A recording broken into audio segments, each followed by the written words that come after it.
So somebody's shit in the sink at university. Someone's shitting. Someone's shit in the sink. What was I thinking behind? I mean, this is weird open, but what were they thinking? I mean, this is at your gaming university, so this People that play games, they're weird. Yeah, some of them shit in sinks. Some of them. Yeah, I don't know. Well, because it could have been multiple. I think this is like a small sort of select group of people. I think sink shitters, the mentally ill, the mentally ill, the people that hate sinks. Yeah. But also like so we received a text message, all of us, and it was like, I can't believe I have to say this. These sinks are not for going to the toilet in, right? And I was in there. I was going, doing my business, and I thought I had a little look at it, and it's one of those where like. There is no mistaking it. If it was piss, it would have gone straight down into the plug hole, right? Yeah. It's one of those ones that pops up. So we all surmised it has to have been a shit. So somebody shat in the sink. Now I'm just going to say, whoever's done it, if you want to own up, maybe message the podcast anonymously and we'll read out why you shat in the sink. But I have a theory, because we just had the toilets remodelled and the sink is quite low down. Right? And actually, probably easier to sit on and have a shit than the loo, which is significantly lower. I imagine also like more sanitary. Yeah, probably. Yeah, because you're not sharing a toilet. That's but your own personal toilet that nobody else has shat in yet. Exactly, although now somebody has. But fresh toilet, yeah. Exactly. That's what some people call a sink. It's just a fresh toilet, isn't it, really? Yeah, man. Speaking of toilets, welcome to Lucky and Wild Gaming Podcast. That's right, you're really in the toilet now, basically. Shall we get on with the podcast? Let's go.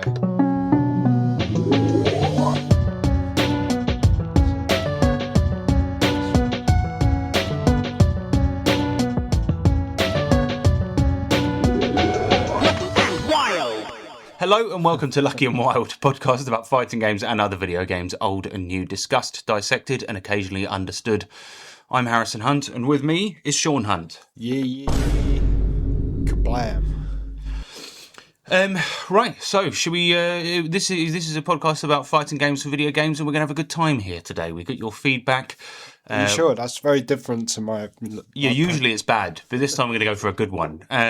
We got your feedback. We're going to be doing some news, what we've been playing, and our radio style items in Getting Lucky and Going Wild, followed by the Maelstrom, where we read your mail. Shall we do some feedback? Yeah, we're going to do that first then.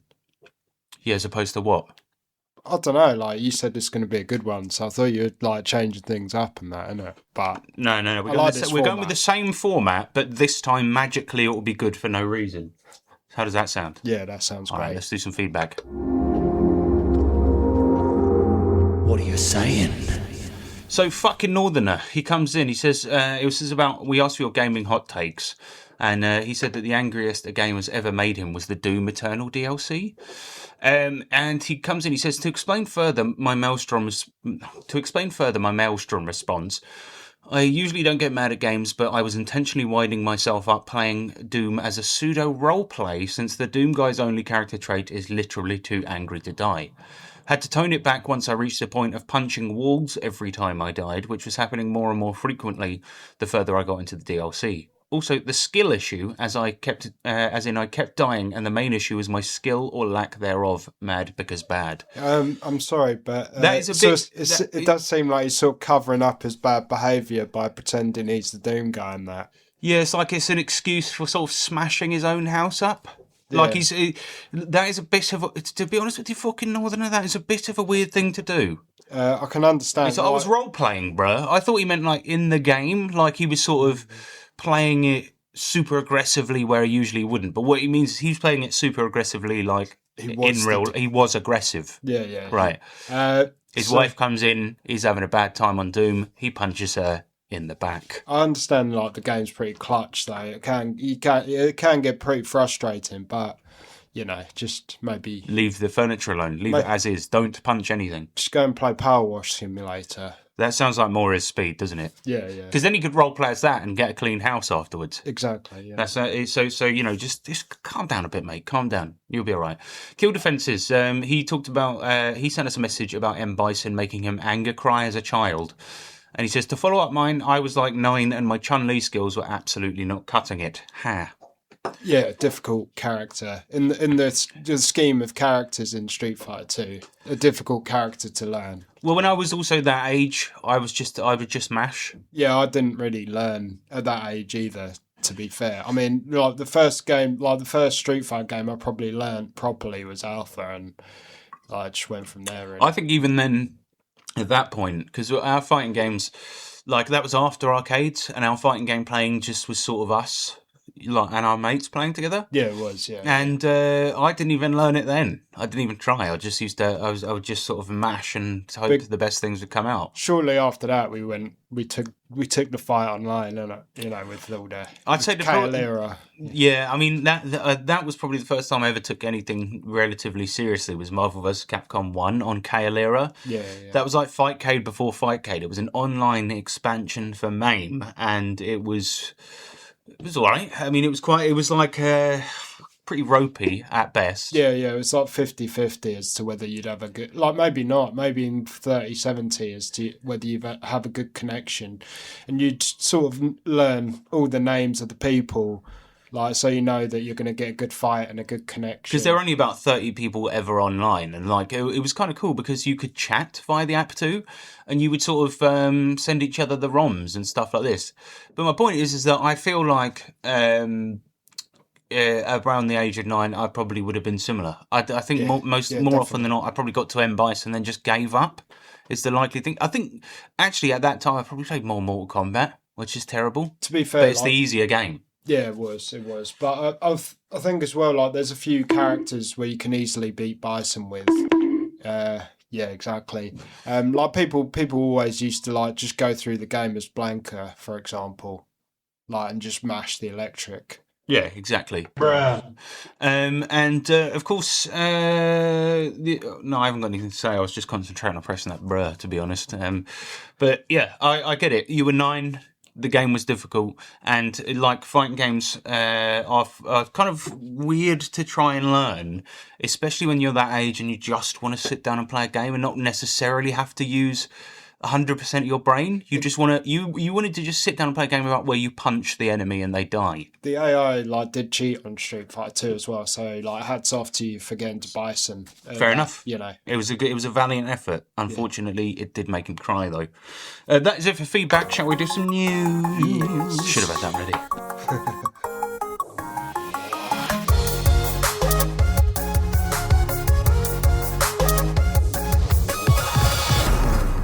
Yeah, show us your news. Tekken 8 reviews plummet even further following Back to the Bullshit patch. So, Tekken 8's big Season 3 update happened, and the trailer promised back to basics. Now, this was much like Heihachi being completely dead, a fucking lie. The update promised to take away some of the modern bullshit in Tekken 8 and bring it closer to traditional Tekken. Instead, it's more of the same, and the game still focuses overly on offensive play. This spawned some pretty hilarious memes, including the Back to the Bullshit meme, which says it's changed the Back to Basics logo that they came up with, and it says Tekken 8 Back to the Bullshit, Heat, Tornado, Chip Damage, Power Crush, Rage Art, and more. This has led to the reviews on Steam for Tekken 8 going from mixed, which is like if you see mixed, yeah, like, you don't want to buy the game. Do not play that game. That's a bad game.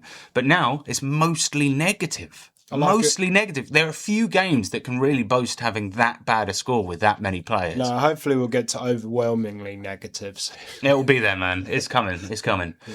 But as a result, Namco are working on an emergency patch, and this is what they had to say. They said, moving forward, we will continue to pursue a battle experience where offense and defense are balanced around the heat system. Well, okay, so the heat systems. So heat systems staying in. Nobody likes it, but let's keep it anyway. And allowing players to engage in meaningful mind games and decision-making against their opponents. Okay. Which, that should have been there from day one. But, that is what fighting games are. That's what Tekken is. You know? Yeah, exactly. Yeah. They continue, while maintaining the direction of version 3.0 adjustments, we will continue addressing elements that still result in excessive rewards or one-sided gameplay. These issues will be improved step by step through individual behaviour fixes and performance adjustments. So do you reckon it's going to be another Street Fighter 5 by the end? We'll have this slightly decent playable game. But everyone would have already moved on. Yeah. Probably something like that. The thing is, Also, the characters like they've gone with for this new season aren't the best. But I mean, wait, no, they had Roger. Oh, Roger and Bob, yeah. So come on. Yeah, all right. However, the one thing that that stands out to me is that the characters, unfortunately, in this version of the game, were designed with the heat moves, with the rage arts, all in mind. Yeah, they were. Yeah. And so the point is, if they just take that away, the game is going to be unbelievably unbalanced. Now, we were excited when the Back to Basics bullshit, like lies came out, because we thought maybe they're going to remove those things. There was a fan patch that you can get of the game, which is a Back to Basics, where they've taken out rage arts and heat and that. Yeah, but the thing is that then requires you're playing with a much smaller player base that know the mod exists and knows that aren't playing on consoles. Yeah, which is very few. Yeah. And the thing is, if Namco wanted to take out all of those systems and rebalance the entire game, that would be like, they should have been working on that from day one if they wanted to have it out now, right? Like, yeah, you know, exactly. and yet what they've been doing, they thought with one sort of like small patch made over like a few months that they were going to completely rebalance the game. Didn't they? Did they not realise that people were just going to notice the lies? They were like, Back to Basics. All they've done is sort of a minor balance change to some of the characters. Yeah, like, that's it. Like, people are already distrusting at this time, so you can't just because you know that people are going to pick it apart. Yeah, We already had our suspicions that it was going to be back to the bullshit, and it was. It's the same game. All they've done is like rebalance a few things. Knee recently came out, probably the best Tekken player of all time. He came out and said Tekken 8 is unfixable. It's dead. Yeah. I'd agree with that because they'd need to take the elements and completely rework character movesets and the way that the entire game works in order to make it good. I thought that maybe they would just, at the very least, if they just deleted heat and rage arts, I'd sort of be okay with that. Now, the game would be an unbalanced mess, but we'd have fun with it at least. Yeah. It would feel better. The amount of times, like, no offence or anything, but when we were playing Tekken 8 and I was straight up destroying you, and then suddenly that you do that salmon move on Kuma, and it's like, oh right, so this comeback, I just hate comeback mechanics. They're shit. They're always shit. Yeah, I mean, I did, yeah. It's just I was like I was doing so well, and then my goose was just utterly cooked by that stupid thing coming out that you cannot sidestep, and if you're anywhere close, you're getting salmoned. That's a fact. Yeah, he's one of the best characters, though. He is, but that's sort of why. Yeah, I mean, and also like he's strong, and like every character feels the same. So having a strong character feel like is good, really. To be fair. Just strong characters. But they're all sort of strong when you consider the fact that there's a comeback mechanic built into the game. It means if you're losing, for no reason whatsoever, you can go ahead and just slap the opponent about for a bit. Yeah. Fucking dumb. Shitty game. Look, if you do still play Tekken 8, just go and play something else, man. I know Tekken's your favourite, but it's not good anymore. Just go play Virtua Fighter. Don't do that. Don't do that. We'll talk about that later. Tekken 7 then. Yeah, play Tekken 7. That would be cool. If everyone just went back to that. Yeah, it would be. That would be back to the basics. That would be good. But people would have to play the latest one for some dumb fucking reason. You know what would happen to the tournament scene, the competitive scene, if everyone played Tekken 7? We'd be playing Tekken 7. Yeah, we would. And that's a good game. Until Tekken 9 comes out. Yeah, and then that's going to be even worse. Yeah. Well, who knows? They might have learned their lesson. Without Harada, though. I mean... Well, yeah, but Tekken 8 came out with Harada. Yeah, it did. Harada is completely dead. Yeah, he is, yeah. Mario Galaxy movie confirms 20-year-old fan theory. So, the upcoming Mario Galaxy movie was just rated PG in the UK. I don't know what the American equivalent would be, but whatever. It's like one above Universal. Like, you can go and see it, but you have to bring a parent. Yeah. Parental guidance is what it means. The interesting thing is, this was rated by the BBFC, and you can go and look at the BBFC website right now and see why it was rated PG, like it's got all the listings of the reasons, like mild peril, things like this. Does Mario, say cunt or something like that? He does. He calls Luigi a cunt, yes. Oh, yeah. It's been coming. You're a cunt! It's been coming for a long time. One reason given for the rating is, fucking Luigi deserves it, man. But one of the reasons given for the PG rating is quote, mildly upsetting scenes which include flashbacks to the separation of a girl and her younger sister. Now, as we know, the Mario Galaxy film features Princess Peach and Rosalina. Sisters confirmed. Yeah. So that's pretty cool, isn't it? That is cool. Yeah. I mean, I've not really got much to say on that, but as we both know, the Mario movies are canon, and as a result, that is a pretty cool revelation. No, Nintendo themselves said... No, hang on a minute, though, because wait a minute. They said it's its own separate universe. Shigeru Miyamoto, he did say... Go home. That's racist. But Shigeru Miyamoto, he did say about your overpronunciation. Shigeru Miyamoto, he did say about Mario movie 1. He actually said that he signed off on every single creative decision that was made in that film. He did. So cool. therefore, it is canon, even if he doesn't consider it to be. Well, he signed off on it, but that's because he signed off on it. That's because he was scared of he was scared. He's scared because you're scared. The first Mario Brothers film was too good. No, you're too good for Nintendo. No, you're scared because you have spent your entire life learning about Mario lore, and now this has come along and changed it. I mean, now the first one is canon because it's an official Nintendo product. If it's on a T-shirt, that's canon. It doesn't matter. It can be anything. It is canon. It might be an alternate timeline, but it's canon. And this new one confirms that Peach. Would have the similar story. Like he lives in Brooklyn and that, and then he goes to the Mushroom Kingdom and all that. Exactly. So it's canon. Fact. Yeah. I mean, it looks good. Star Fox is also part of that universe now as well. Apparently. What? Yeah, like Star Fox in the film, just to add to what you... He's in Mario Galaxy? Yeah. So, what is the name of the galaxy that Star Fox takes place in? The Lilat Galaxy? I don't know. I can't remember. But does that mean that in this film, that galaxy exists within all those little planets that Mario visits? Yeah, pretty much, yeah. See, that's cool. Yeah. So that's new. That's canon as well, for a fact, because Shigeru has signed off on it, mate. You've spoken to him? Yep. Good. Yeah, I asked him some questions and he just nodded. It was a bit weird. Well, I'll see the film. We'll review it next time for the pod. We will go and see it, or pirate. We'll go and see it. Guilty. Well, I'm going to go see it for work anyway. Now. Oh, of course you are. Yeah. Guilty Gear Strive 2 announced. Sort of. Bruh. So Tekken 8 did their big patch, as we've discussed earlier, and it was a mixed bag. And when I say mixed bag, I mean like a bag full of shit mixed with some more shit. Yeah, whereas Very Guilty Gear have strategically gone the other direction and decided to make the game better. Exactly. The simple-ass, noob-friendly baby's first fighting game, Guilty Gear Strive, announced an update, and it looks like the game is going to be fixed. Now, heads are turning. Tekken players are thinking Strive's looking real good right now. Bruh. And firstly, Wild Assault is being completely removed.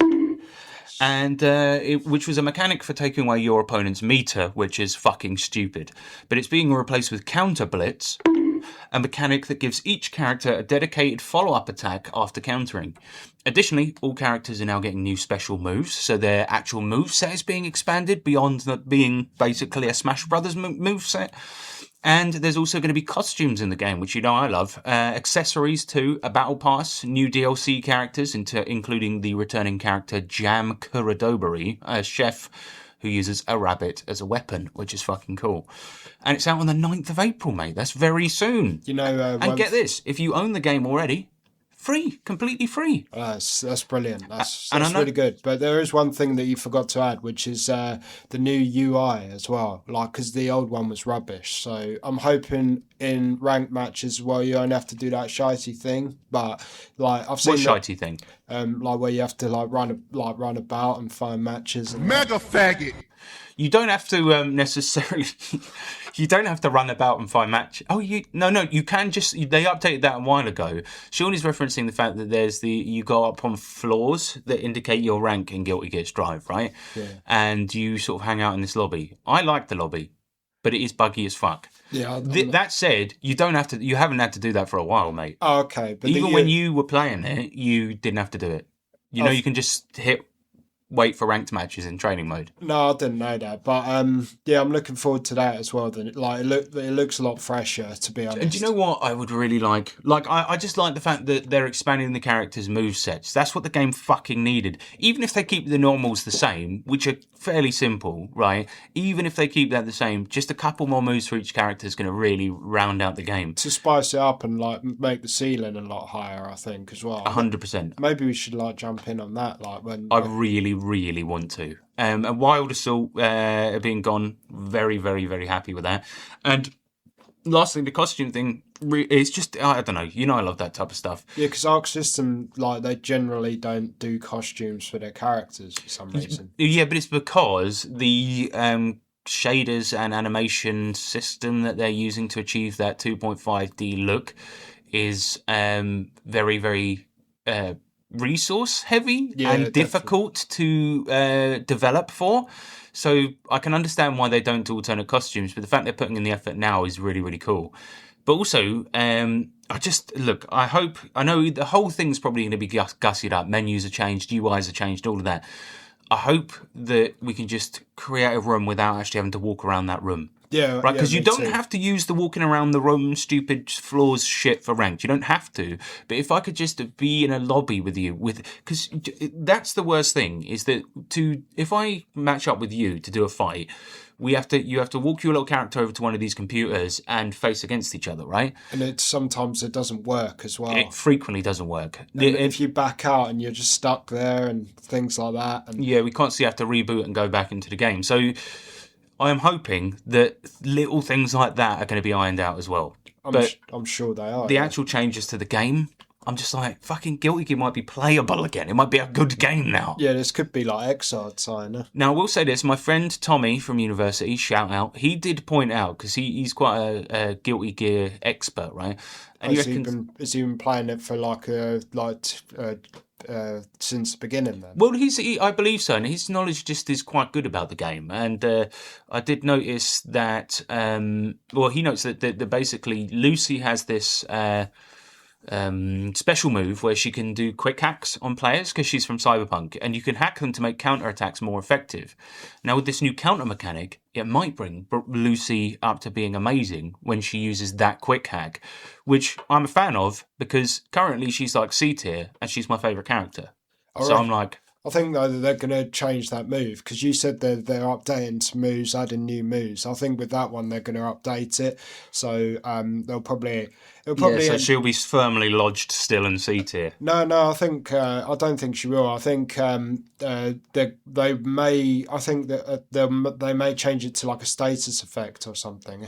Yeah, well, but that's what it is.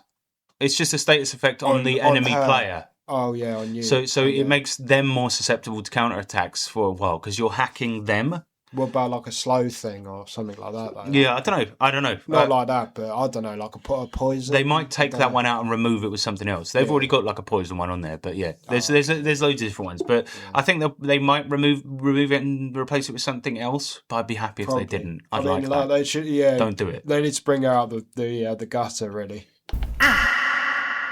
Anyway, the next piece of news is, yes, ladies and gentlemen, we're doing a segment later that requires me to have this soundboard and DJ deck in front of me, and I've loaded it with stupid sounds. It's probably not amusing for anyone. But anyway, Universal Studios theme park coming to England. Chessington responds with Minecraft World. Okay, well... So, Universal Studios are in the process of making a UK theme park. What this therefore means is that Chessington, Thorpe Park, Alton Towers, all the UK theme parks are basically fucked. Yeah, because it's a lot better, than. Yeah. And it's the one everyone wants to go to. Yeah, it's like it's either that or Disneyland. If I liked theme parks, I'd be well excited. Yeah, same. But so Chessington, which need I remind you, is the world of adventures, and they're doing a Minecraft-based section of their theme park. Yeah, they haven't got much room though, so I'll just plough down, just knock over a few houses in the local area. Who gives a shit? We get roller coasters. Yeah, but they're not legally allowed to do that. No, but they can ask people to very persuasively. Okay, yeah. You know. I know, yeah. Yeah. They've got connections. You know what I mean? Now, the budget for this is for this Minecraft world is 50 million.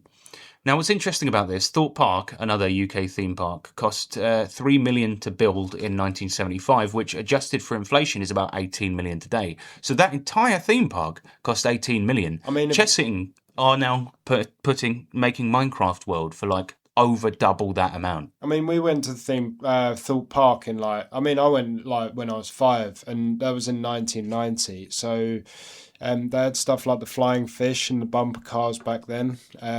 So it was pretty minor. It was pretty it was meant for kids back then. Well, this is it. This is what That's I've what heard. 3 million gets you. I mean, But this is what I've heard. Well, 18 million adjusted for inflation. But yeah. I've heard that the 50 million by today's standards, with the level of like what roller coasters are expected to be now, I've been hearing that 50 million is actually quite a modest budget by today's standards. Yeah. And actually, it's probably not going to be as good as Universal. We know that.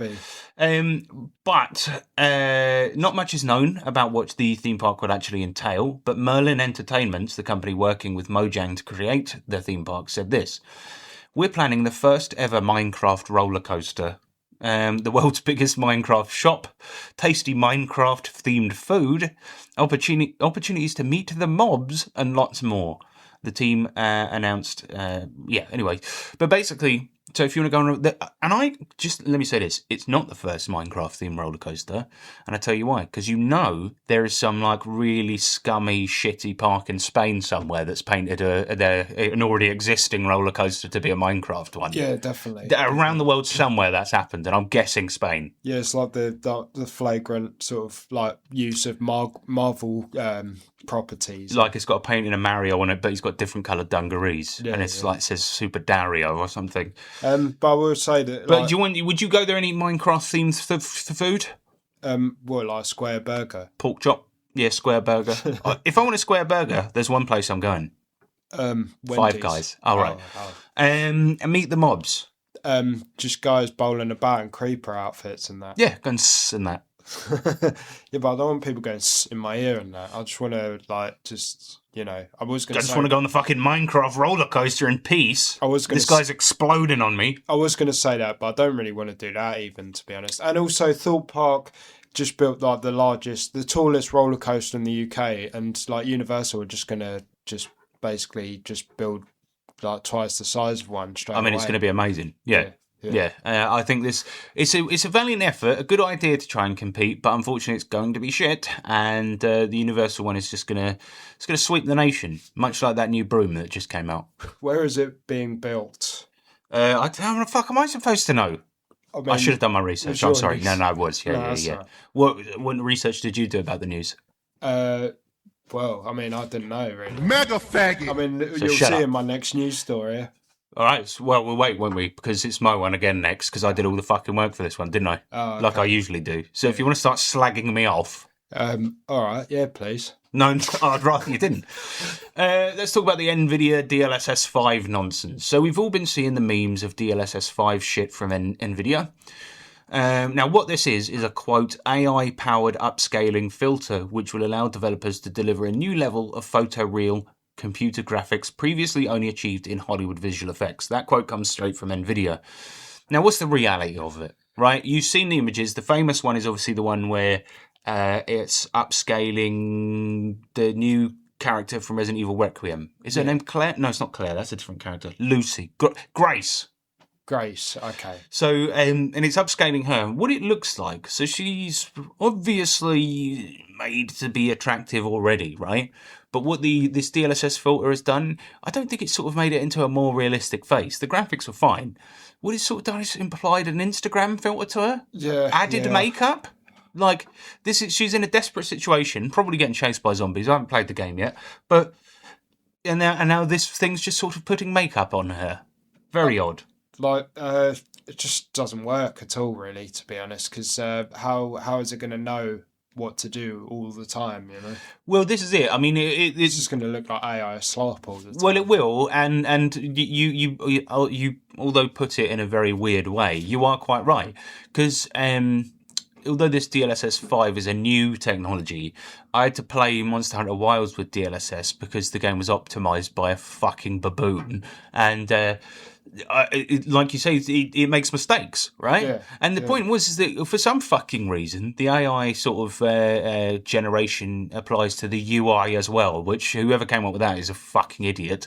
And it means that there's ghosting all the time. There's ghosting on everything. You turn too quickly, there's ghosting on shit. And it's like the PS2 days or whatever. yeah, it's weird. And like didn't we like come up with solutions for this before, right? I thought that if like there was an option between graphics staying roughly the same as it was during the PS4 era, or having AI render frames in between the frames that are actually being rendered.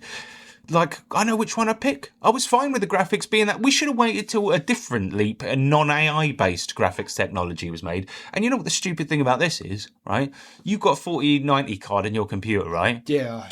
Almost top of the range, right? Yeah. But it's a high-end graphics card, right? Now, for this DLSS 5, do you know what you have to have? You have to have at least a 5090. And not only that, you have to have two of them. Yeah, who has those though? Who has two 5090s?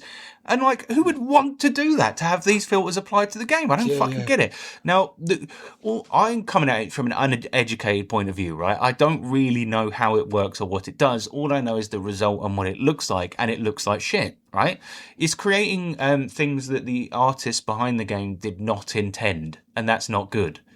But now, of course, everyone, right, has hastily been saying that DLSS 5 is shit and using the phrase AI slop, which has been, these insults have been served up in thick lashings. So Nvidia did respond to these criticisms, and it is good. But they said, well, first of all, they're completely wrong. First of all, how dare you? But yeah, and following up with, as I have explained very carefully, DLSS 5 fuses controllability of the geometry and textures with everything about the game with generative AI. It's not post-processing, it's not post-processing at the frame level, it's generative control at the geometry level. All of that is in the direct control of the game developer. This is very different from generative AI. It's content control generative AI. So you're saying it's not generative AI, it's just a different kind of generative AI. Yes. So it is then. So so they're trying to sort of wash their hands of it and just sort of like pass it on to the developers. Well, the very final thing is, he says, that's why we call it neural rendering. It's like, well, you call it that because you don't want to admit that it's AI, because that's why people hate it. Yeah, exactly. We don't like developers' visions to be destroyed by programs that guess. You know what I mean? Yeah, exactly. Even I did see some examples where. And this is the only thing I will say on the matter, right? The only positive use for this thing could be in games like Battlefield, Call of Duty, where basically there's no stylistic elements, there's no artistic vision. It's just make a game that looks realistic. Well, very like glitchy, bad games, you know. I don't know if they're glitchy, but like bad. Battlefield is. Yeah, that's true. Yeah. But my point is that it's trying to achieve a realistic look. Yeah. There's no female faces on the screen, so it's not going to slap makeup on every hoe you see. Sorry about that. But it could make the game's lighting look a bit nicer. Yeah. But I did see an example of Assassin's Creed Shadows, a game very much about shadows, where DLSS 5 took away the shadows from Assassin's Creed Shadows. So, I mean, put it back in the oven, Nvidia. It's silly. And how are you expecting people to... How much is a fucking 5090 graphics card? I don't even know. Probably like $1,000. Yeah, it is, maybe. Yeah. Right, as a guess. Sorry about that. But $2,000 for your graphics card, if we're right, which we probably aren't. Anyway, do you like DLSS 5? Are you going to get two 5090s anytime soon? No, I don't. Well, I don't think in my lifetime, really, to be. No. Well, but I'm going to wait until 5090 graphics card go on sale. And then I'll be getting two, definitely. When's that going to be, though? Well, because I'm sick, Sean, of games having females in them that don't look attractive to me. Okay? So more makeup does fix that, to be fair. That is right, yeah. Slap a bit of sauce on your face, love. Right, anyway, next one. Sony PS5 price hike. So, Sony have hiked their prices yet again. Bruh. And after less than a year, that time raising price by £40 with a digital edition, now costing 518 quid, and the PS5 Pro costing £789.99. Sony have not only cited a tough market climate, but also demand for RAM due to AI technology and the slop we see on our Instagram and Facebook every day. Now, it's a good thing, isn't it, that a lot of developers nowadays are going for retro looks. What do you mean? Like the PS1 Renaissance, for example, pixel graphics. Yeah. I think with the fact that nobody can afford to buy a fucking console now, the fact that you're going to need two 5090s just to make the women attractive, by the way, that's not something I actually believe. I'm saying it ironically. My point is that now, if hardware gets too expensive, what are people going to do? They're going to stick with what they have.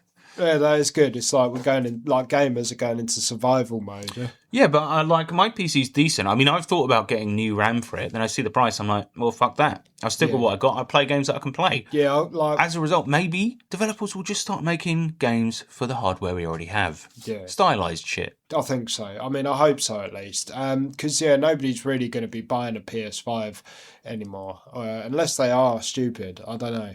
Stupid or rich. Stupid and rich. That's what you have to be. But I'd say go buy a Steam, I don't know how much they're going to be, but a Steam Cube, Gabe Cube. Gabe Cube is like, they said it's going to be somewhat premium, and people are reckoning about $1,000 or something like that. Okay. That's still good, like, for what it is, though, like, to have that instead of the PS5. If it's between the PS5 costing £790 and a Steam Cube, which is going to be £900 to £1,000, if I had the money, I'd go with a Steam Cube, right? Yeah. However, the thing is that I don't think I'd go for either in that case. Not really. If it gets to the point where shit is too expensive for me to afford, I'm just going to stick with playing old games. I'm not going to play the new ones. Yeah. Simple as. And hopefully that will send a message to, I don't know, the developers. It's funny, isn't it? Because NVIDIA are using AI, right? They're making AI slop to make the games look worse. Yeah. Right? And at the same time, this AI is destroying the gaming hardware industry that they rely on for income. And they're sort of trying to say they're pro AI as well, so it's like... Yeah, so it's like, you're pro this thing that could cost you your fucking jobs. There could be a point where they're going too ham on the graphics cards, making them too expensive out of parts nobody can fucking afford, and nobody's going to buy them anymore. I mean, I don't know if it's a worthwhile comparison, but look at when the PS3 was priced too high. And it was the one time Sony have ever sort of done a bit bad on a console. If the prices are too high, people won't actually buy it. It's a fact. Yeah, like 3 years later, people did buy it when they made it. Could afford it. Yeah, that's what I did. Yeah. Right, that is it for news. You got any other news? There was Yuzo Koshiro said recently about his recent shmup game that they are developing it for the Mega Drive, but recent things to do with AI have sort of halted that sort of development of it. Do you mean Earthian? Yeah. Earthian, yeah. Yeah, I mean, I'd heard that. I to be honest with you, I thought it was already out on the Mega Drive. No. Do you know? Here's the thing. Here's the funny thing about that game. Now, you're not really supposed to know that. Actually, I don't know. I don't know if they did it on purpose. But Earthian is a classic shmup. It's amazing. It really, really is. But the thing about it is that it has buried within the files a Mega Drive ROM. Okay. So what they did is they made it so that you can get that ROM off there. You need to like unpack one of the packed files in there. I don't know what it is, like a zip or something like this. And then take the ROM out. But what that means is, if you want to play it on original hardware, if you've got like an Evercade style device for Mega Drive, or you want to play it on an emulation device, you can do that. But you have to buy the game first. Yeah, and I think that's completely fair. That's a really, really cool way of doing it. That is a good way of doing it. And to be honest, it looks like a really, really good game. I played the demo and thought it was amazing, but I haven't got around to playing it yet. But, I'll have to hop in like next month. Well, one of your favourite shmups is Thunder Force 4, right? Yeah. And it's very much similar, like in the same vein. It's a horizontal one as well, so looks fucking great. Awesome. Right, well that is it. Shall we get on to what we've been playing? Yeah. Here, mate, what's your game? What's your game? What's your game, mate? Shut up! What's your game? Shut up! What's your game? Here, mate, what's your game? What's your game? Pussy old dickhead! So, we recently went to Battle in the South, / Battle By The Way. Battle in the South was the big tournament organisers all getting together, like Voltron, to make an event in Portsmouth. We did do an audio documentary about that. Unfortunately, we didn't get that much of a chance to record, so I feel like our full thoughts aren't in there. And I did send it to the organiser of the Virtua Fighter tournament, Mr. Morden. And he did say, like, I take the criticisms on board, and that's completely fair, right? If you don't know what we're talking about, it's just that it was quite chaotically run because everyone was darting between 3 different tournaments. And the only other thing was that, like, the geezer running the Street Fighter 2 Turbo tournament was having issues with his hardware because he had a Mr. FPGA, which I think really, as an emulation device, it's a home thing, right? Yeah. You don't take it out and like you could just whack it on and play with anyone very easily because every time you unplug a controller and you plug it back in, you have to reset up your controls, right? It's the best way to emulate games if you got like CRT and that. Yeah, because it emulates using hardware, and you buy different modules for it to do that. And it was, to be fair, playing on that screen with that device, and it was fucking amazing. Yeah. So, but then we just had a few problems with the not the way it was run, because I get everyone was having a nice time.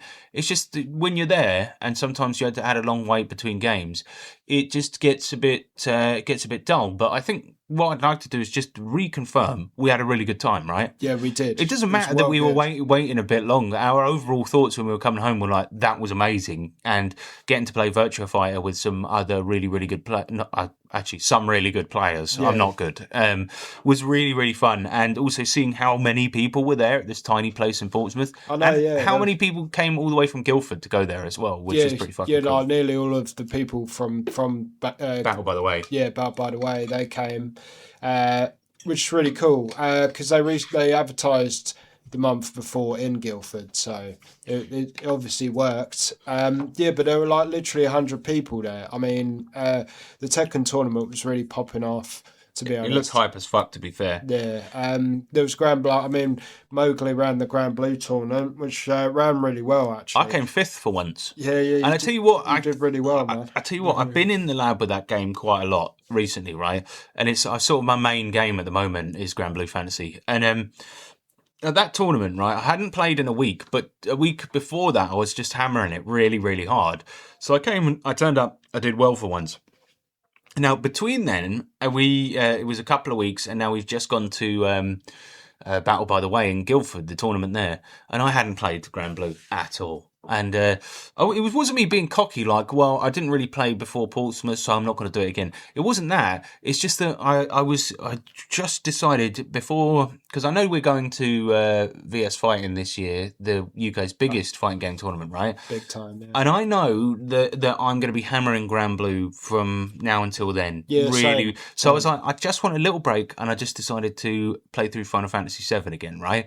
Yeah. And the funny thing is that I didn't practice at all. And then when it came to the Guildford tournament, I know I could do better if I'd have just been more warmed up and practicing consistently, right?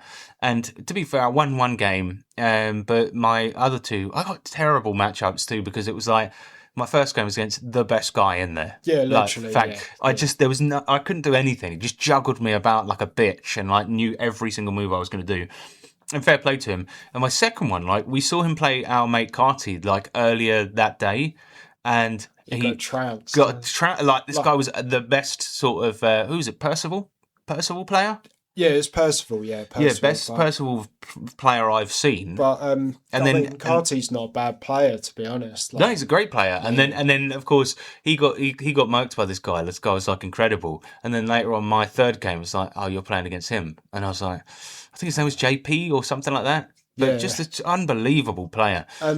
Some of them, like, you can tell that they've played it since the original Granblue Fantasy. Oh, 100%. Yeah. But look, I know I can do better than that, and and it was a shit one for me. But it's because I haven't practiced. All I just wanted to do was turn up and have fun, right? Are we allowed to give our thoughts on? Yeah, definitely. Look, I think when I first started coming to Battle by the Way in Guildford, the thing is what they did is they would have like all the pools for Tekken, then all the pools for Granblue, then all the pools for Guilty Gear, and then the top 12 for Tekken, top 12 for, and so on, right? Yeah, very well organised. So you would just turn up when your tournament started. So if Tekken was at 1, Granblue was at 2, you'd just turn up at 2, right? Or if you were playing all 3, you could just stay all day. Now, what they're doing now is they're sort of running all 3 concurrently, and it just, for me, like, it's not a criticism, because we've been very, very, very praising of Mowgli, who organises the tournament, like, how well he runs it, and also the equipment he brings, and the fact that he puts so much effort in. The only thing is that switching to running them all at the same time was just bad for us, because we felt like we were in limbo a lot of the time. Right? Yeah, we did. I mean, I sadly was waiting an hour for my first game. Yeah, because your opponent was playing his Tekken matches. Yeah. Now I get that, and it's absolutely fine. It happens all the time. But then it was just what I hate about when that type of thing happens is not knowing you've got time, right? So me, you, and Carty were sort of stood around chatting to each other, and if we'd have known we had an hour. Like we could have just we would have just been hammering Street Fighter, Third Strike, or Granblue. Yeah. Like we're just hovering. Though. We were just hovering because you don't know how much time you've got. And then at one point during the day, I did genuinely just try to sit down with my mate Josh and just play a game. And then instantly somebody came along. Sorry, this is being used for Tekken now, right? And I'm like, so that's the exact scenario I thought was going to happen, which is why we were sort of waiting around, because we thought, well, what if we sit down in any minute? But to be honest, next time, let's just do it. And Carty made a good point, said he might bring his laptop, and I might do the same. And then just between games, we'll have our controllers set up and we just go down and play it. Yeah, It takes a second to set up your controller, and we'll just play. Yeah, even if it means we have a few frustrating points where we sit down and then immediately get called. Who gives a shit? Yeah. But I think, listen, Mowgli, if you're listening, just go back to doing it with the staggered games. It was way better like that. I think also they may have to trim down the games and switch around games sometimes, because I think they had a couple too many games, to be honest. Well, this time it was so they had Blaze Blue Tag, Tekken 8, Granblue, Street Fighter 6, Melty Blood, and Third Strike, right? Yeah. And now he's got a lot of setups, but not quite enough to handle that particular load. I think just have it as the three main games and one guest every time. Unless he wants to expand, then... Yeah, but then he said last time that he introduced more games and more people came. So yeah, fair enough. We just need to figure out a better way of doing it, because with them running at the same time, I think just have two different ones running so at the same time. So like before, where they're all staggered, you have Guilty Gear and Street Fighter going on at the same time. Then it moves on to the next two pools, and so on and so on. It was a good system. But having 20 setups spread between 6 different fucking fighting games was just a bit much, and it meant that people were waiting around. And as much as I enjoy hanging out with you guys, it's like I want to be playing the games. Yeah, me too. And I mean, that was sort of my takeaway from the day, to be honest. Like, that it was fun to hang out with you and Carty, so, you know. Yeah, but it would have just been nice. And look, here's the thing as well. My mates Josh and Callum came down to just hang out. And we sort of, because of our poor performances in Granblue, we were like, well, we got an hour until the Third Strike tournament. There was a guy who'd sort of come along to run a little guest tournament of Third Strike in the background, right? And we went, fucking hell, we got an hour and a half. So we went and had a pint and played some darts in the pub, right? Yeah. And then we come back at 4 o'clock when Third Strike's starting. We sit down. We're going to practice until things are ready, and the organizer comes over. Sorry guys, Third Strike's not running today. So we waited. And about an hour and a half. Because he said all the other games were behind schedule. Yeah, which is like, I don't know, it was just a bit gutting, because I was well looking forward to playing that. Yeah, me too. And yeah, but the fact that the schedules are behind and they had to cancel a tournament on the day demonstrates that the format with more people coming and more different games just needs to be tweaked a little bit. I did have fun, obviously, as I always do. It was good, definitely. But just to avoid the waiting around, we need to. I think they just need to trim the games a bit and tweak the format a little bit. Yeah, either that or get more systems, like a couple more little mini PCs or something. But yeah, something like that. Right, well, that's it for Battle in the South and Battle by the Way. Shall we talk about Virtua Fighter? Yeah, definitely, man. Let's go. Man.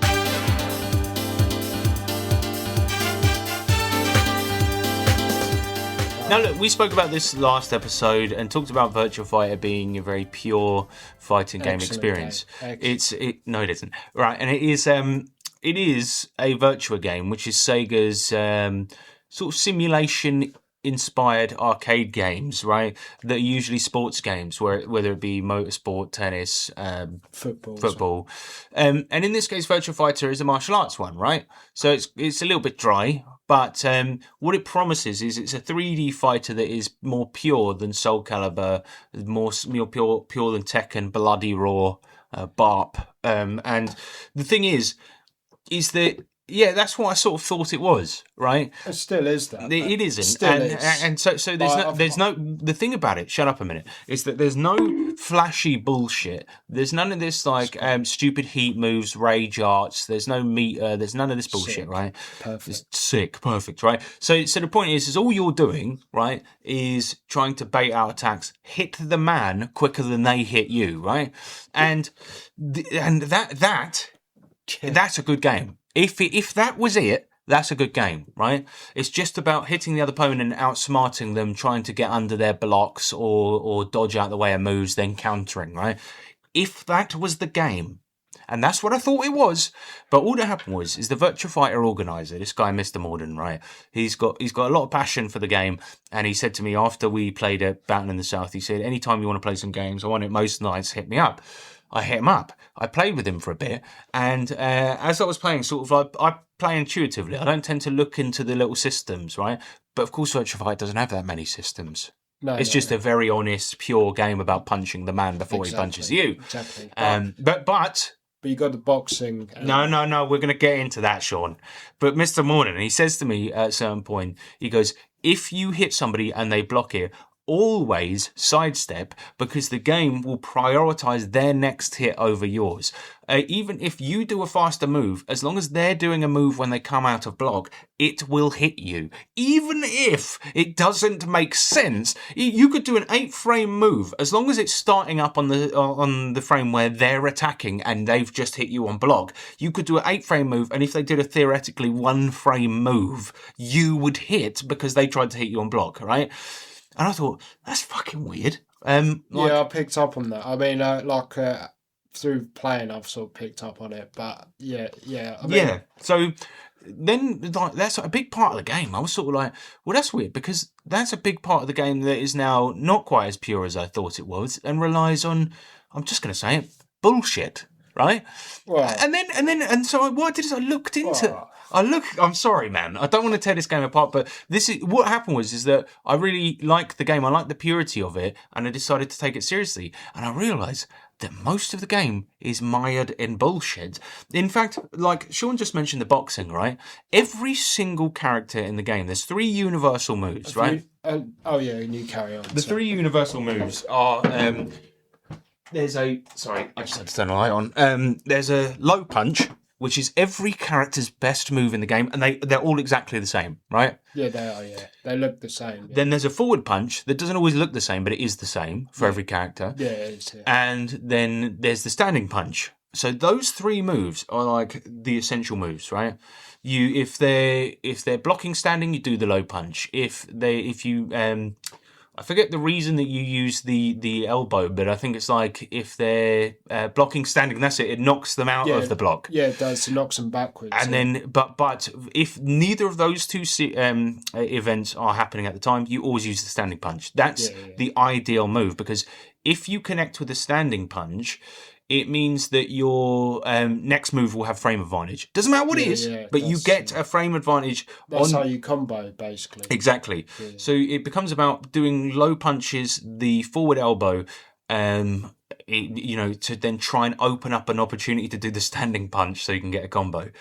What this means is the game is more or less entirely focused around those 3 moves, which in the community is actually called boxing. They call it the boxing element of the game, meaning that's what neutral is. It's boxing. Yeah, like, have you not been playing like that before then? Like a bit, but you probably realise that you do it more than you thought. Yeah, exactly. But what I was trying to do was use moves I knew were faster than the one they were doing to try and counter them. Yeah.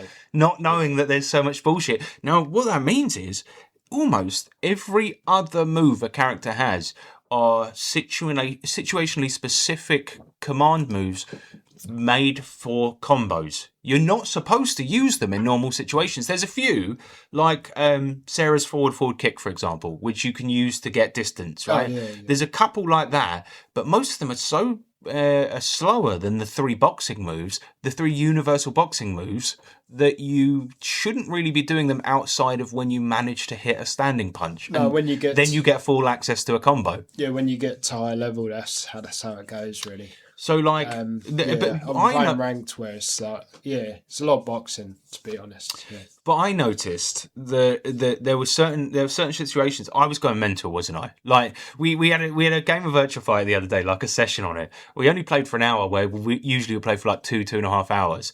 And at the end of the hour, it sort of ended. Sean was like hitting me. I was actually blocking, and yet the moves were hitting, right? And we'll get into that in a second. I don't know. No, they were. They actually were, right? I was blocking and the moves were hitting, and I was fucking blocking like this. I alt F4'd out of the game. Might be some rollback. I alt F4'd out of the game, and then Sean and I were just like, I was just like, you want to play again soon? And both of us went, yeah, all right, see you later. Logged off the game. I get into looking into the mechanics. Do you know why you hit on block? It's because the game is very simple, right? If you hit high if you hit high or medium, and you're standing up and you're blocking, you're not hitting because you're blocking. But then you've got EX, high, medium, and low, they look like high, medium, low, but they behave completely differently. So a mid attack will usually not hit on when somebody is duck blocking. But an EX move will. An EX mid will hit you when you're ducking. Yeah, you just got to learn all the characters' EX moves. And the thing is, what differentiates an EX move from another one? It's not the way it looks, because they look like normal mid attacks, right? It's just the properties of how they act in game, and there's no rhyme or reason to it. The only ones that are EX moves that can get through guard or can hit as an overhead even when they're fucking not, it's just the ones the developers have picked. There's no rhyme. They don't look more powerful. They don't look weaker. They don't look different. They're just the ones the developers picked. They pick the right ones, don't they? Yeah, I don't know about that, because that mid move that your character Shun does, where he's got his hands sort of bent over like at a 90-degree angle, and he just sort of hits forward like that. You know that one? Yeah, well, where he does an elbow move. Yeah. That's a good one. I use that. Bread and butter. Thing about that is, you can be blocking high and it will hit like it's a low because it's an EX. It doesn't look any different. It just looks like a high move, but because the developers decided it's a fucking low move. It is important to sort of have like 6 drinks for that reason, to get that move. Huh? Yeah. You have to drink as that character in the game. And also, the other thing is, every single move in the game behaves differently if it's a counter. If you do it while an enemy is winding up an attack, every single move behaves differently. Now, some become launches, some become sweeps, some become overheads. And again, like, most of them, when you look at them, will make sense for that. Some of them fucking don't, though. Some of them are just fucking mental. Like, there was a move with Sarah that is like, the mid-attack for getting them out of guarding, it just looks like a punch. It becomes a launcher for no fucking reason if you do it as a counter. And even I know, I'm playing that character, I know it's bullshit, I'm using it because I need to get the bullshit. You're just out bullshitting each other here. And the thing is, the game is so, like, I thought it was just a simple game about trying to do attacks quicker than your opponent, tucking in attacks, like weaving, ducking, dodging, but it's not. It's like there's systems upon systems. Each character has like 100 moves, right? You've got to memorise which ones are EX and which aren't, and there's no fucking rhyme or reason to it. It's just the one they picked. You've got to memorise the two, like another 100 times the moves when you do them on a counter. It's nonsense. Yeah, it's a stupid game. Why would people be so passionate about it? Why would but put it this way. Morden, like, listen, you know I'll tell you why. I'll tell you why. Because people, there's a flavour of fighting game for absolutely everyone out there, and some people probably like the technical aspect of having to dig into 200 fucking moves. You look at a Tekken move, and Tekken's shit, right? But like now. But when if you see a character on the ground sweeping their leg around, it's probably going to be a fucking sweep. In Virtua Fighter, who knows? It might be a fucking overhead for all I fucking know. And like, I sweep's universal in Virtua Fighter, though, I know. But except it isn't, because Eileen is the one character whose sweep doesn't work like anyone else's. The game is fucking stupid. I don't know. Like, I mean, Oh, yeah, I suppose. And like, look, I think there is for some people that whole technical aspect of each move behaving differently. Let's not even talk about memorizing what moves the other character is doing. But my point is that there are people out there who like the game probably for that reason, because if you're playing it now, you will probably know about all those background bullshit systems that are going on. And if you like them and think it makes for a fun game of guessing from 6,000 moves, then that's up to you. However, my point is that it's not for me. And you say, why are people so passionate about it? It's because they fucking love it, right? But how many people fucking love it? Quite like a few people. I mean, like there was that guy who flew from Germany like last year, isn't it? So, yeah, and of course, famously, Ton-chan flew all the way from Japan. How much money did he win? How much money did he win for winning the one of the regional tournaments that got him into Worlds? How much money? Well, 2G. $1,000. $1,000. It was a $1,000. That didn't even pay for his fucking holiday. I get that. Yeah, people... but he got into SWC though, isn't it? Well, not SWC because it's not an SNK game. But the World Championship. Sega World Championship. Oh, right, yeah. But he, okay. Oh, yeah, I forgot they had that acronym as well there. Yeah, that needs to be sorted out. Yeah. Anyway, look, my point is that I'm just saying, for those reasons, it is absolutely not the fucking game I thought it was. And that was a shame, disappointing revelation. Well, because you've played it since... I mean, we've played it since Virtua Fighter 1. And... But you know what it is? I wonder how many of those systems were present in the early ones. I know that EX moves were in 3. I know that because I remember seeing them in training mode. But I didn't know what the fuck that meant. I just... And look, when you're playing the game intuitively and with your mates where you're not worrying about the bullshit, it's some of the most fun I've ever had. That's what I enjoyed about the game back in the days, playing it in the arcades, not knowing about any of the bullshit and just throwing out moves and trying to beat people. Once you try to take the game seriously and get to a good level, you start noticing that shit. And it was when I was playing against you and I was doing moves I knew were quicker. I was blocking in the right height for the move and it would hit as a low even though it looked like a mid and all shit. And I was like, this is weird. And then when Mr. Morden said that to me, I was like, I think I hate this game. To be honest, I think I've got a good chance in this tourney, to be fair. Yeah, maybe. I probably won't. But here's the thing, you've memorised Shun's moves, right? Yeah. You probably even memorised a lot of the ones that do on counter. You somehow intuitively sort of are using the EX attacks. That's all good. That's all well and good, right? Do you think you could memorise like all the other 12 to 18 characters? Not really. I'm just going to memorise. I mean, actually, to be fair, some of them I have, but you know, it's probably like you might well do. I mean, if someone brings out someone that's not really used that much. If somebody, say, for example, brings out, I don't know, Eileen and does some of her more kukli moves, some of the EX moves that don't look like what they are. She can do, like, she's pretty capable of doing some Tekken-y shit, to be fair. Yeah, somebody brings out Eileen and they're using a lot of the EX moves that you've never seen before. Mental. You're fucked. You are fucked. Yeah. It's a game about game knowledge. It's not a game about strategy. I fought one of the world's best Eileen players and I just, so it was not good. I don't know. I just no, maybe not. It's just not. It's just not it's a good pure game though. It's good. It's all right. I don't care if you like it, but my point is, it's not a popular game. Not that that's a measure of a good game. It never is. But in this particular case, it's a passionate group of people that are into a very, very, very technical fighting game that has a lot of bullshit subsystems that you need to memorize, and that's fine if they like that. But my point is I hate that. Well, I like purity. I like this. I like strategy, and I like being able to get good at a game in a meaningful manner. I like the fact that it's martial arts, like just like But, yeah, so do I. Yeah. I just wish it was actually that. Yeah. And instead of always doing that same fucking low punch. And put it this way, Sean, like you've now got to a point where you're very good at the game, right? And I believe because I was desperately trying to like the game because we've entered into it in Birmingham this year. And I've just been hammering it over the last few weeks, like trying to get better, trying to understand that bullshit. And I've never ever played, like when I got decent at Fatal Fury, right? I was like playing that, and there was a point that came where I knew I needed to get better. And what that meant was getting more onto the technical side of which moves can I link together. Mastering movement a bit better, mastering my knowledge of the strategies that other players and characters are going to use. And then have you ever Virtua Fighter though? Have you ever played a game where you go, right, I need to learn, like level up my knowledge a bit, get better at the game.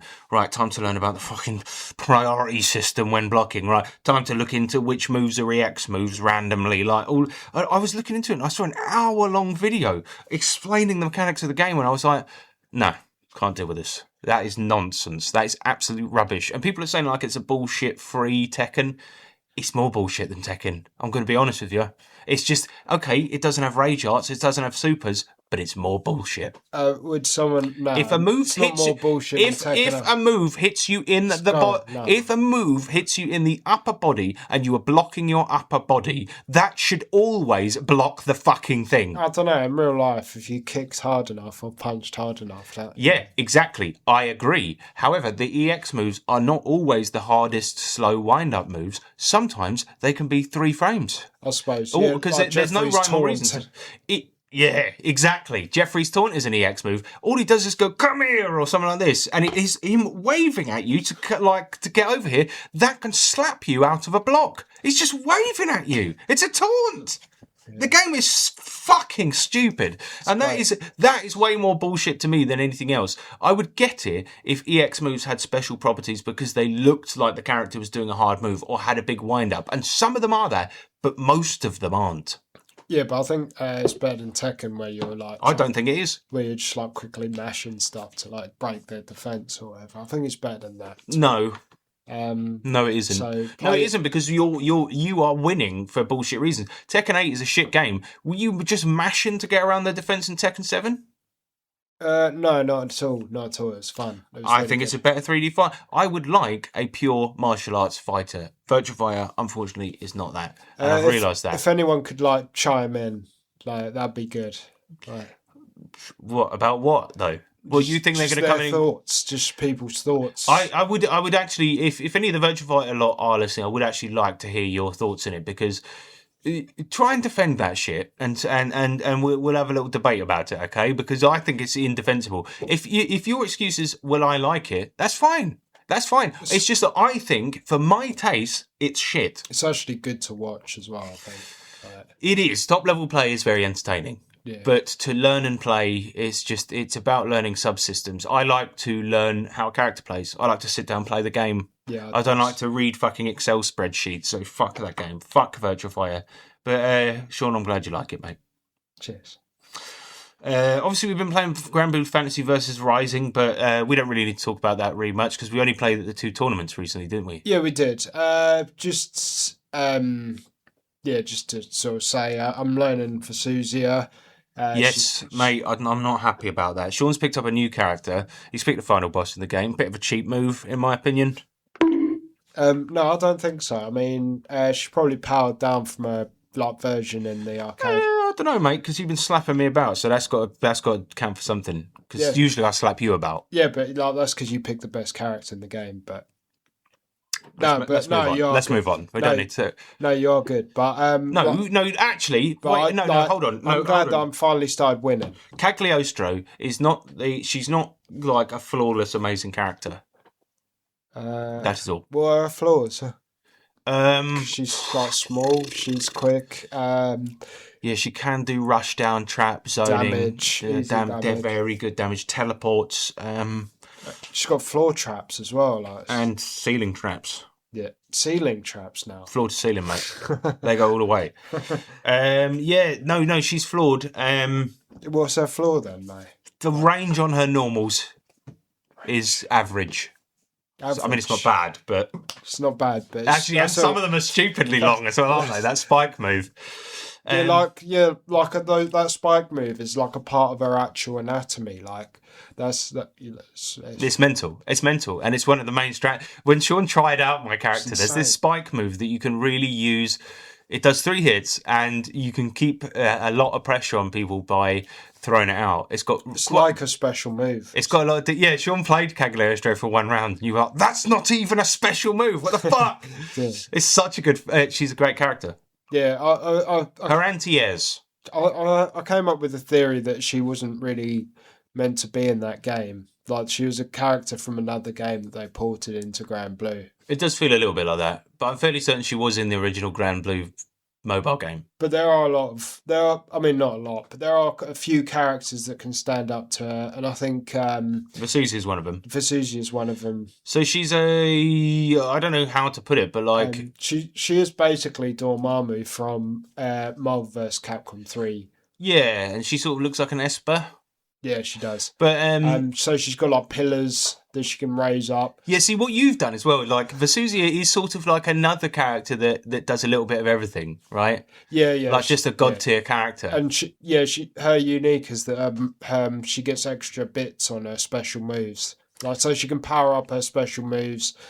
Like so when she does her like ball like projectile, she can then like when it hits them, she can then like teleport and jump in. Yeah, that's fucking Larry. No, but I do you know what? I tell you what, I was joking the other day when I was saying that I wished you'd just stuck with a different character, but I think you're really good with her, and it was a lot of fun fighting her. But there was that point, Sean was I hadn't played in a fucking week, and I was doing badly anyway. And then me and Sean were playing some casuals, and there was a point where she does this little pillar move that's sort of like a laser that rises out the floor, but the stronger like EX version of it, where it's like this huge wall of flame that engulfs you. And there was a point where that's her super. Oh, is that what it is? Yeah. But I was really, really stressed out, and I was like sweating, trying as hard as I could against Sean. Yeah, like even if you block it, it's really handy just to hold you there. Yeah. I noticed that because you were doing that. I'll block, meaning I can't move, and then you're swooping in while that's like decimate me.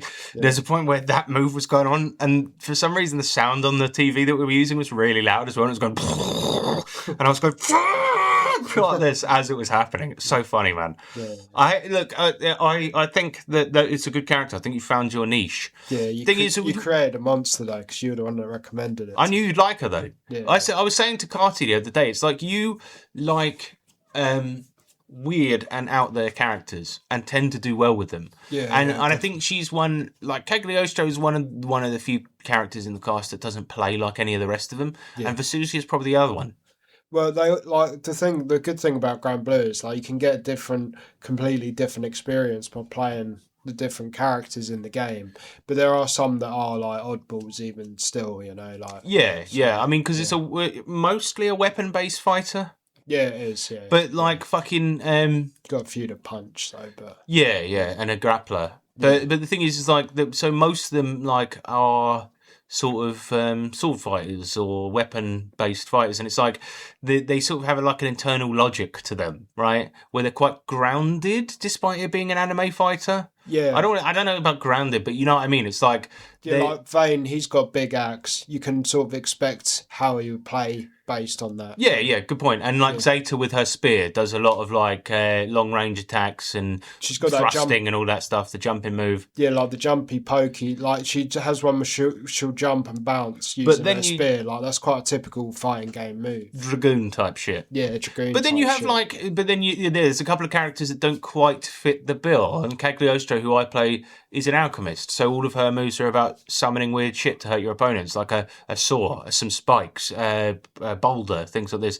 Did you notice though when at the last tournament I was trying to do those sandwich combos with the fucking thing? Yeah, I haven't quite figured it out yet, but I 100% will. That's where you did that's where like you were like most successful, to be honest. To be honest, I was just a bit gutted. I really wish I'd have practiced because I did so well at the last one. I came 5th, and then this one I just fucked it. But it's fine, and I'm gonna go back in the lab right away, and I might switch. No, I'm not switching. I'm sticking with Cags. No, you should stick with that. Because it was just like there was got a point at the last tournament where Carty was sort of like, have you considered Now, don't read into this, but have you considered switching? And it was like, no, it was just a bad day for me. And the thing is, I think I did do really well. You saw some of my games at Portsmouth, right? And I was murking. Yeah, you got it. Yeah, I think that was when I was in my element. Yeah, you smashed it at Portsmouth. So yeah, carry on being it, or maybe switch to Vasaraga or something. I don't know. I'm not switching to Vasaraga, but no, I'll stick with. I'll stick with her. It was a bad day for me, and I know I can do better. But you know, when you haven't practiced in a while, and you tend to, for some reason, go into a bit of a flowcharty state. Yeah, and that's where I was at that definitely. day, and it was kind of annoying because I know I play bad when I'm flowcharty, but I know that I do it sometimes. I was sort of similar at Portsmouth, just because I was sort of focused on like winning Super Turbo and that, you know. Like, Oh yeah, we didn't mention you came third, didn't you? Yeah, third place. Sean came third. You got a little plaque, didn't you, and a box of celebrations? Yeah, I did. Well done, man. Yeah, Congrats. quite proud of that. Yeah, Carty thanks, bought man. you a gift to congratulate you, He didn't did, yeah. He bought me a Street Fighter 2 comic. Hell yeah. One that I actually used to own as a kid. So, Great. well good. Thanks for that, Carty. But then, of course, our mum gave a lot of our stuff to our cousins. Yeah, I mean... How many movie Mews and Shiny Charizards did you have? Wait, I mean, my theory is... I mean, I saw those... No, No, go on. No, Sean, they're definitely not going to listen to this podcast. What's that? They're definitely not going to listen to this podcast. Go on. No. What's the theory? No, I mean, because I do remember seeing those more recently, and I believe that my ex-girlfriend took them. Took what? My Pokemon cards. Wait, you didn't have your Pokemon cards? I did, because I had 3 Charizards. I remember pulling them. Oh, mate. Yeah. She's probably bought a house by now. Yeah, she did. Like, last time I went past her house to go to a tournament, she wasn't in it, so I'm thinking... She sold the Charizards, man. Yeah, she did, yeah. Oh, yeah. that's right. Because I remember, like, looking through the book and thinking, oh, I've got 3 Charizards. I got the full Team Rocket set, you know, all of it. Oh, because that was just before it popped off as well. Yeah, it was, yeah. Mate, you could have been so rich right now. Yeah, I could be. Also in good condition. Never mind. But yeah, you got but now you got a new Street Fighter 2 comic to replace the old one. I mean, yeah, exactly. I mean, I had all the Udon comics back in the day, so that was, you know, like, it was a like, really like nice, you know, thing, you know, so appreciate that. Cool. Right, I've been playing Final Fantasy VII, keeping it current.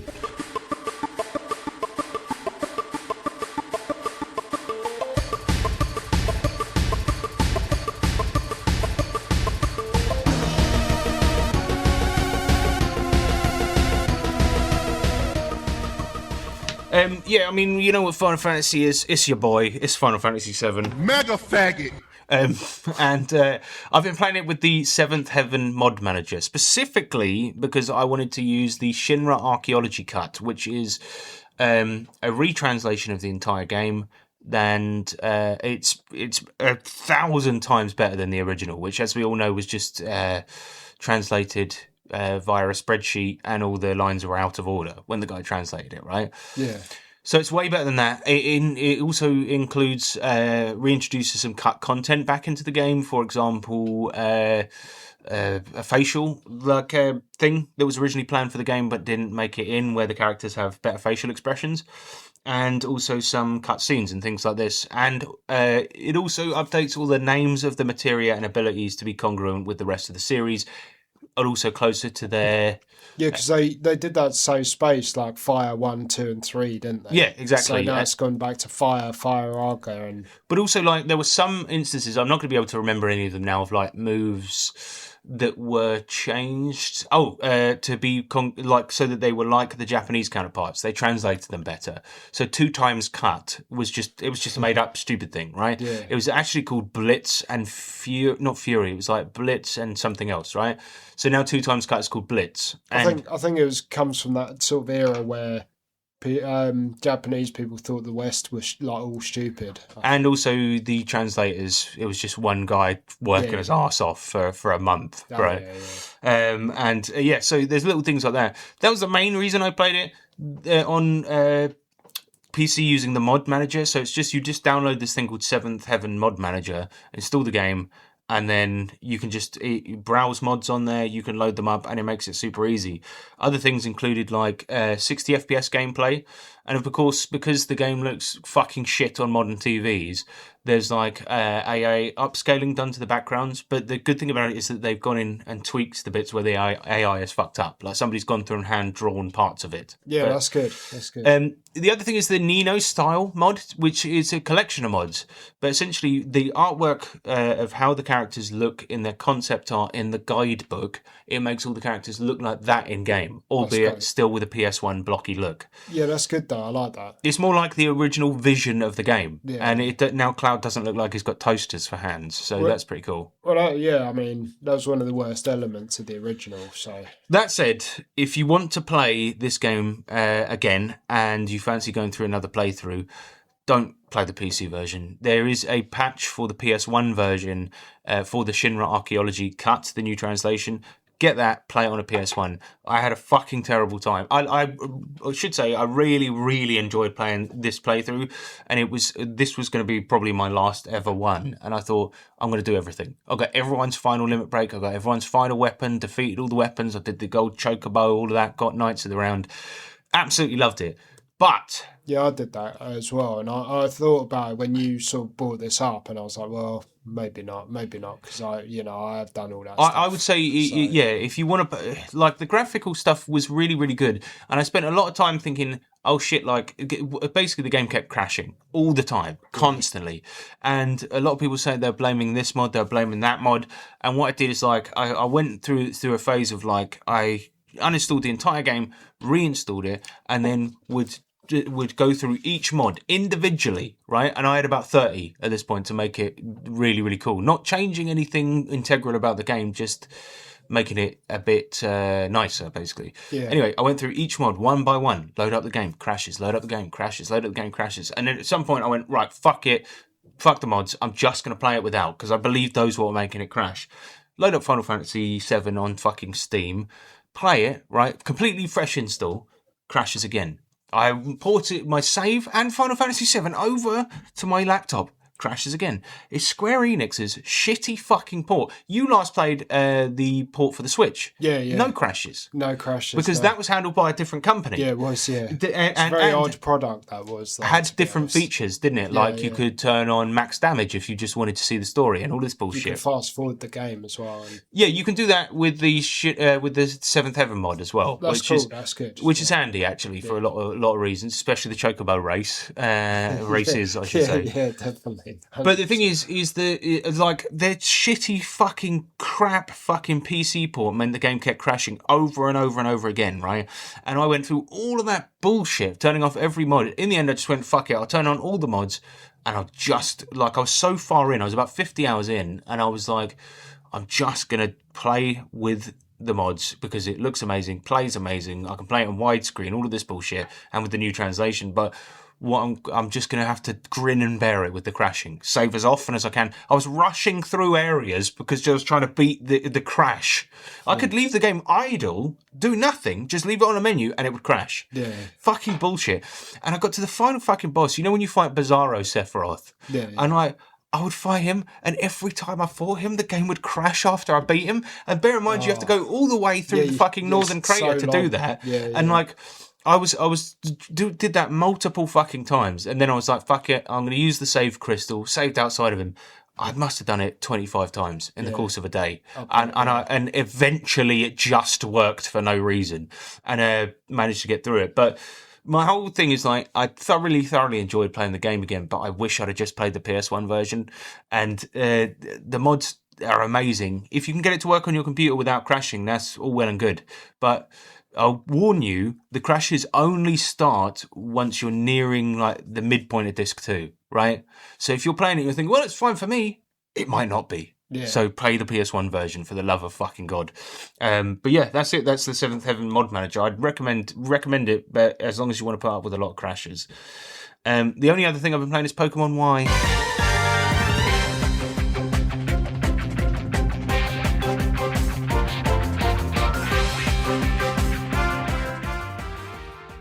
That was a good game, to be fair. Like, wait a minute. Pokemon Y was the one that was set in a Paris-like thing. That was the last one where it was, like, properly decent, like, all the way. Sun and Moon was good, but it was like... Wasn't as good as that one. That was the decline, really. I think that generation, because it included Alpha Sapphire, they've got to be the best ones. Yeah. I said this to the pub the other day. That was the best. I told Carty about this, and I said Pokemon Y is absolutely my favourite. And he's like, I've never heard anyone say. I don't know what's wrong with it. I love it. I look. I like the story's always a bit thin in Pokemon games, with the exception of a couple, right? But I feel like The story's thin. This one, it gets straight the fuck into the game, and all I want to do is just go around catching Pokemon, fighting gym leaders. Get straight the fuck into it, no bullshit, and it includes a setting with a lot of fashion elements where you can dress up your character, which is something I've always liked, right? Pokemon X and Y are never referenced, but the counterparts of that generation, like Omega Ruby and Alpha Sapphire, are always referenced as being. Those are the best. Yeah. Those are the best, but I would say that my favourite is Y. But I hands down say that I think that Alpha Sapphire is a perfect game. Yeah. In my opinion. Absolutely. But I just loved it. And it's funny because then he followed up while we were speaking about this and said his favourite was Diamond. It's like, Diamond. That's the one I thought was the fucking black sheep. Yeah. But there we go. But then I guess it's just a thing. That generation had the gold and silver updates, but then probably just play the originals because the starters on X and Y are shit. There's no two ways about it. I picked the grass one. I usually do pick the grass one, but what he turns into in his second evolution, it's like this the worst thing. It's like a big ball with a smiling. It's awful, but to their credit, you do get one of the Gen 1 starters as well. In just as part of the story in X and Y. It's like they knew. They were like, look, we know the fire one's pretty cool to be fair, but they were like, we know this grass one's shit, have a Charmander. Well, in Omega Ruby and Alpha Sapphire, they had that as a secret where you could go to some remote part of the world and then there'd be a guy with a suitcase with the original Gen 1 starters in, and you can pick one of those. Yeah, I mean, you could do that way if you're a cuck, but of course I've been trading my Pokemon up from Gen 1 since I was 1. Yeah, we all have, but Which they took out in the recent ones. Yeah, That's literally the only reason I didn't play it, because I'm like, can't I have my Charmander from when I was 7? Fuck you. Well, that was the reason, it wasn't there? It was shit. Well, there was a lot. There was a lot, but that was one of the main ones. I probably would have played Sword and Shield if I could bring my old team with me. Yeah. I mean, I even had a subscription to the Pokemon Bank on DS, Nintendo. £5 a month. Nintendo have just said, here's the line. This is where we were good, and now we're just going to start being terrible. They've smudged the line with a big fucking eraser. Yeah, that's it for what we've been playing. Oh yeah, you Monkey Delivery. Oh yeah. Right, let's talk about Monkey Delivery.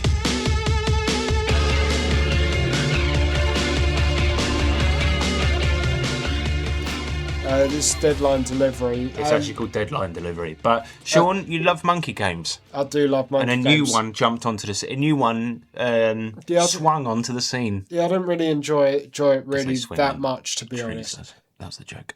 Go on. No, I didn't really enjoy it that much, to be honest. I think it was promising. The speed was good. But I just think Wait, so what was it? It's a game where you play as a monkey mailman delivering monkey mail. Yeah, but essentially it's more of a racing game. We have different checkpoints and you chuck the mail into the checkpoint. So it's just a themed racing game. Yeah. Because we thought it was going to be a bit like Crazy Taxi, but with a chimp. Yeah. And that's like your favourite game and your favourite animal combined. Yeah, exactly. Because you love chimps. Yeah, I do, but it's exactly. My two favourite things. It's just sort of annoying it didn't work out because, but I think with a couple of patches, because the car slides too much. There's no tutorial.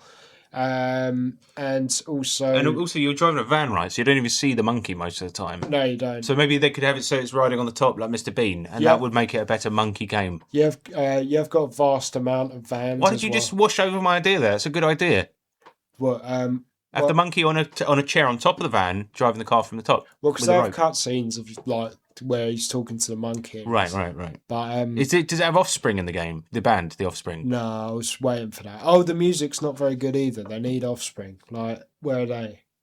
Where are Offspring? Good question. Everyone's been wondering it. So Deadline Delivery, it gets. I'd say the score's quite low. But how many bananas out of 5? Probably 2. But 2 bananas. I think it's promising. It's a bit unpolished, so with a couple of patches, it could be a really excellent game, I think. All right, well, that's a very, very good explanation about the Deadline Delivery. That's a good review for once. Cheers. You did it. For once. Good review, I mean. That's what it's sentence. Where do you cut the sentence off, Doesn't matter. No, yeah. Right, shall we take a break and then go on to our items? Yeah. Lucky. Right, Sean, it's your item. Yeah, so we're talking about in sort of our years of experience of gaming, like illegal activity that's happened or you've done or anything like that. So, yeah, I tell you what as well, because you like to do discussion points. For the feedback of the next episode, send in your answers to this question too, right? yeah, that'll be very interesting. And we'll get into that as well. We can have another listener-driven segment. But so things that we've done are gaming-related illegal stories. So I mean, in the UK, piracy has sort of been a part of our culture for a long time. I don't think it's just the UK, but I mean, it is part of the culture. I suppose because we have a big culture around pirate radio. Yeah. Chipped PS1s and PS2s was the thing that would happen. There would always be a guy in every neighbourhood that was known for chipping PS2s. And what that means is they would, I don't even know if they did put a chip in there, but they would mod your console so you could play pirated and import games. Yeah, for some people, it would just be a disc that I put in. What I loved was our next door neighbour, Sunil, if you're listening, my guy. Do you remember he got his PS1 chipped, but all of the pirated games would be black and white for some reason? Yeah. And so we played Need for Speed Hot Pursuit exclusively black and white. Don't know why that was. Never figured it out. We could play a normal game and it would be not black and white, but every pirated game was black and white. Yeah. Hell of a game, though. But, but I suppose outside of, because piracy is such an accepted thing.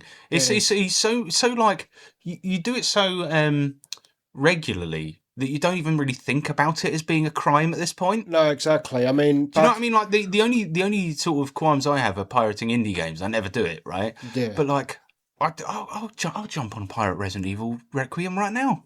I mean, back in the day... Although I would never, just to be clear, sorry, I would never, ever do that, and I'm only joking, and you should not do that, paid developers. Except Nintendo. Yeah. So very early into my gaming career. We went to car boot sales and got pirated Amiga games, which is basically the way I experienced the Last Ninja series, which is one of the best series. Belter of a series. Yes. Thing is, Amiga piracy was so easy as well because you would just get the files and copy them over to a floppy disk, and that was it. Yeah, and people were selling these out the back of their car. Some of which were like bootleg games too. So, like, for example, the Amiga never had an official port of Street Fighter 2.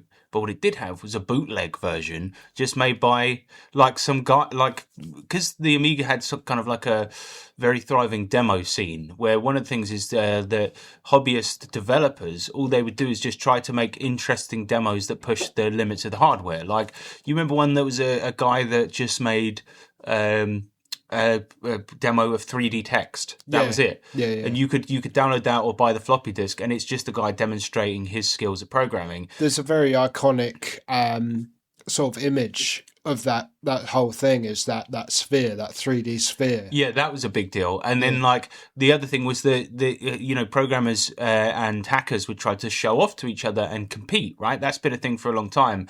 But in the Amiga days, it was like, so we got a port of Street Fighter 2 that was just made because somebody was flexing that they could port Street Fighter 2 to the Amiga, which I think is pretty cool. Yeah, I mean, it wasn't as successful as they'd hoped, but... It was cool. I mean, because this was during... there was a point where there was a Street Fighter home port, I think probably before Super Turbo for the SNES, where you couldn't do mirror matches. Yeah, it was the first one, World Warrior. Yeah, and the big thing was is that the Amiga port of World Warrior allowed you to do mirror matches. Yeah, the programmers actually modded the game, which is pretty cool. I also think that, like, speaking of like other illegal things that we've done. What about your PSP story? Yeah, I mean, that was a good one because what happened was so there was a shop. This is just when gaming just used to be better. It used to have more heart and soul. And there was a shop in Croydon. We can say this with confidence now because they shut down after the Croydon riots, very sadly, but called X Electrical. They would break street date on games because obviously they get the deliveries before. You pay a tenner more, they give you a street date broken. Yeah, right? And nobody broke the code. Nobody came out and like outed them. Everyone just understood. Everyone was cool respectful. I did it once. I bought Animal Crossing New Leaf 2 days before it came out. I bought Super Smash Brothers Brawl, the American version, because it came out months and months before the English one. and it was better as well. It was, because it ran at 60 frames per second instead of 50. Yeah. The other thing was that, so the PSP story was pretty cool, because I went down there, and one of the guys that was serving, I forget his name, but the tall guy, the black fella, he was like, I went in there just thinking I really wanted to get a PSP, but there was famously a shortage of them. You remember they were very, very hard to get. Yeah. I went down to X Electrical and I just said, have you got any PSPs in stock? And he went, right, this isn't via the shop. This is just you and me doing a deal. Let's go out back. And he had a suitcase full of Japanese PSPs. He'd gone there, right, just with an empty suitcase and just filled it full of white PSPs years before white PSPs were available in England. And just was selling them. 200 quid. He gave me a charger, and right there and then in the shop, he changed it from Japanese language to English using some sort of weird hack. He had to plug it into a computer. Amazing. To a translation patch or something. To this day, it's still the PSP I own, and it's I don't know if PSP had region locking, but this one is not region locked, so I don't know if that's a good thing or not. But managed to get a white PSP about 2 years before it came out to England, something like that.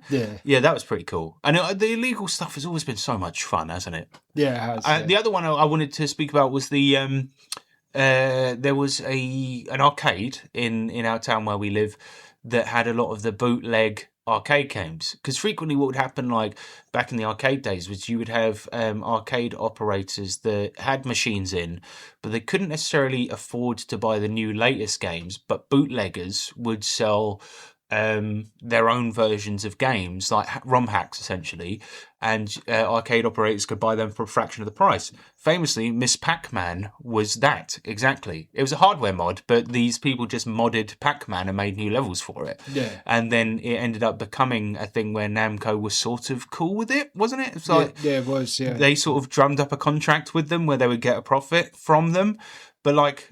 Bear in mind, that's just one of the detected ones. The other one was Street Fighter 2 Rainbow Edition, which was mental, but our local arcade operator had downloaded Rainbow Edition, and it was a hack that made it into sort of like an anime fighter. But obviously, they hadn't redone any of the animations. But like Zangief could shoot flames out of his knees. You could do special moves in the air like pretty much infinitely. So you could just throw out Hadoukens every frame while you're in the air. Yeah, and the Hadoukens would like go in a sort of wave format. Yeah, or in some cases were homing as well. Yeah. So you had homing Hadoukens. And if you press start, you could switch to the next character in the roster mid-fight as well. It was fucking great, man. And that was like a non-legal thing. Like arcade operators were contracted to run the arcades unmodified, and some of them would just be a bit cheeky and put Street Fighter Rainbow Edition in there. Yeah, because the illegal ones were like a tiny portion of what they'd usually pay anyway, and people want the latest games, so that arcade in town was so scummy, wasn't it? They definitely couldn't have afforded Third Strike. No, but they could get Rainbow Edition for 200 quid. I know the place you're mentioning, and I can still picture the smell of it. But I tell you what, the best illegal, I don't know if this counts as illegal, but listeners, you tell us what you think. So that exact same building very much later became an internet cafe, and we had a mate who was doing a paper round, right? So he would deliver papers to people, and at the back of those, we noticed that there was coupons for 1 hour of free gaming at this place. It was called Apollo, right? So you could go in, use their PCs, and get an hour of free gaming. Now, what he did is before delivering everyone's papers, he cut the coupons out the back of each one, which must be a crime, because surely it's a crime. Yeah. Those people that have paid for their papers, that coupon belongs to them, right? Yeah. So he cut them all out, and he painstakingly took every page out that was on, so people wouldn't think that page existed. So these poor operators of this fucking internet cafe who'd taken that ad out to get people into their shop, we had all of them. No, there were like literally nobody else had those vouchers except us, because it was that one local paper and he was responsible for it. So we would go in there with stacks of the fucking things and just game all day. We became like friends with the people that like Which ran. is mental, because the people that ran it, we had a bit of a competitive scene over the summer with the people that ran it, from whom, let's be honest, we stole essentially. Yeah. And the funny thing was is that we would go in there, we'd wait until open 9 a.m. and we'd play until closing, and we'd have lock-ins with them where we play Unreal Tournament. They closed the shop and we'd be in there playing Unreal Tournament until like I don't know, we were kids, so probably like 10, something like this. And one of the guys, actually both of them to be fair, would like when we came in, sort of like go and have a doobie out the back, like knowing that he'd have like a full gaming session on, like like with us. And to be fair, we did buy. We didn't pay for the PC usage. Obviously, we had everyone in Red Hills coupons.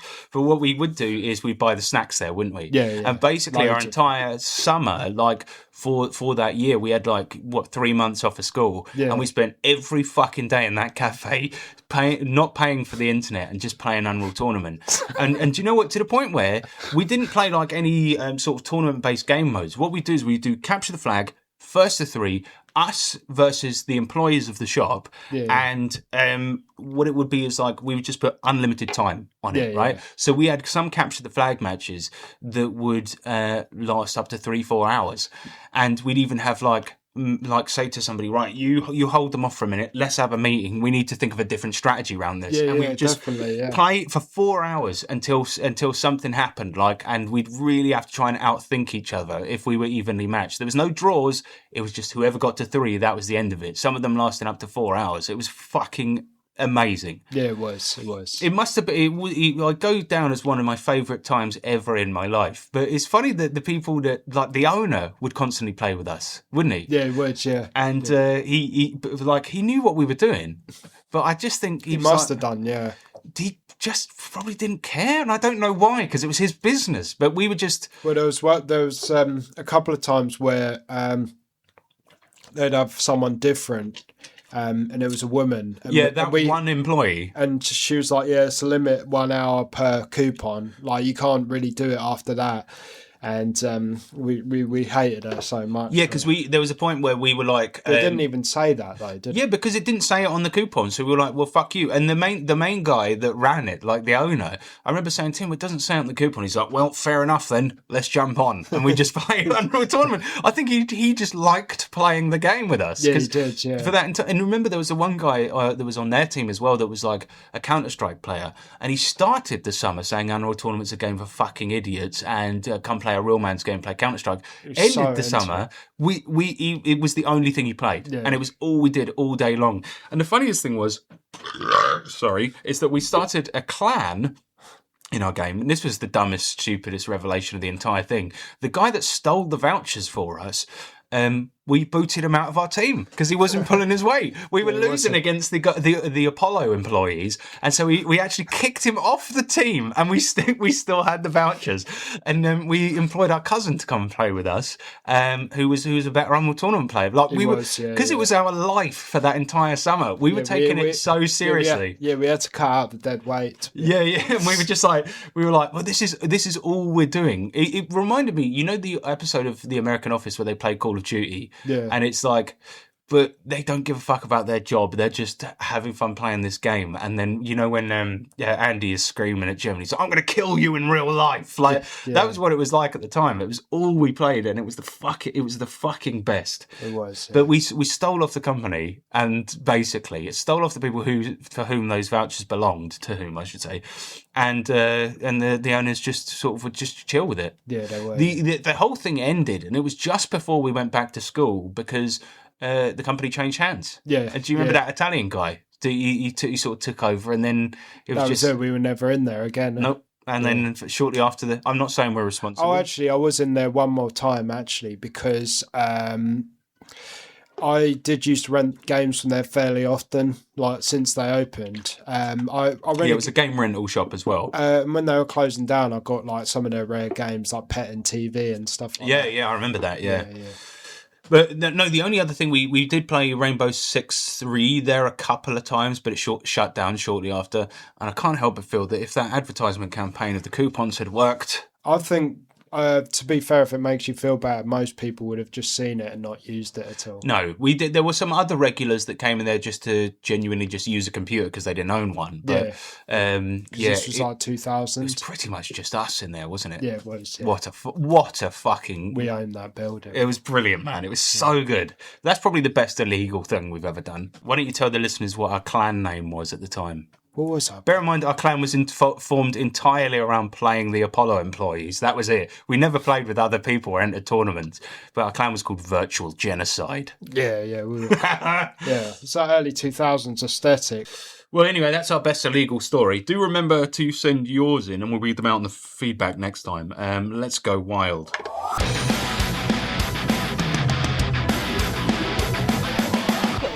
So for my segment here, we are going to be doing a game centered around Phoenix Wright character names. Now, Phoenix Wright characters are often pun names that sound exactly like that describe the character, right? Give an example. Like Luke at me. Yeah, Luke at me. We've got Lot of heart. Lot of heart, because she's a person that has a lot of heart. So I've done sort of a similar thing here where I've made some sort of rounds here, and you have to sort of pick out real or fake Phoenix Wright names, basically. So round one, you've got 4 examples here, and you've got to pick the real Phoenix Wright character. Oh, the real one. All right. Okay, which one's the real one out of these 4? 1, Max Sentence. 2, Anita Alibi. 3, Salmonella. 4, Shirley Guilty. Shirley Guilty. No, the real one was Salmonella. It was on the episode where you were solving a murder surrounding a bakery. Oh, okay, Salmonella. yeah, okay, yeah. All right, round 2. Pick the real Phoenix Wright character again. 1, Shelley D. Killer. 2, Robin Banks. 3, Warren Peace. 4, I'll Be Back. Oh, what was the second one? Robin Banks. What was the first one? Shelley D. Killer. Yeah, So Shelley D. Killer. Shelley D. Killer, innit? Yeah, you're right. Yeah. And funnily enough, she turns out to be the killer. Round 3, you've got to pick the one that is not the real Phoenix Wright character. 1, Eenie Miney. Not. Okay. Yeah, not. So number 1, Eenie Miney. Real. 2, Claire Verdict. 3, Deed Man. 4, J.L. Bird. JL, but no, that is real. That is real. Which one's not the real one? Eenie Miney, Claire Verdict, Deed Man, J.L. Bird. Claire Verdict. So you're saying that Claire Verdict is not the real... No. You're saying that Claire Verdict is not the real Phoenix Wright character. Sorry, I just had to turn the volume down on the computer. No, it's Claire Verdict, yeah. You are correct. Sorry about that. Right. I had to think for a second. It's been so many years since I played the series, isn't it? Yeah, same. Right, round 4. Again, you're going to pick the not real Phoenix Wright character. 1, Delicia Scones. 2, Luke at me. 3, Dustin Prince. 4, Misdemeanor. It's the first one. You think the first one is not the real one? Yeah. Delicia Scones, unfortunately, is a real character. The not real one was Misdemeanor. Misdemeanor sounds... That's the one I made up. That sounds real, though, isn't it? Yeah, but it's quite easy to make these up, though. That's the unfortunate thing. Like, you could have like a name generator. Yeah, I mean, somebody's probably made one, haven't they? But like just pick any sort of like crime-based thing, and then sort of you just make a name out of it, and it could be like, I don't know. Well, it's there's Detonate, but it's mixed up, and it's Ted Donate or something. Yeah, like, do you know that even Mia Fey is a pun? Oh, It's no. like the one that goes under the radar because she's MIA. She's one of the Fey family, and she's MIA because she gets killed. Yeah. Almost every name in that game is some sort of stupid pun. But yeah, well done, mate. You got some points. Sick. All right, let's go on to the mail segment.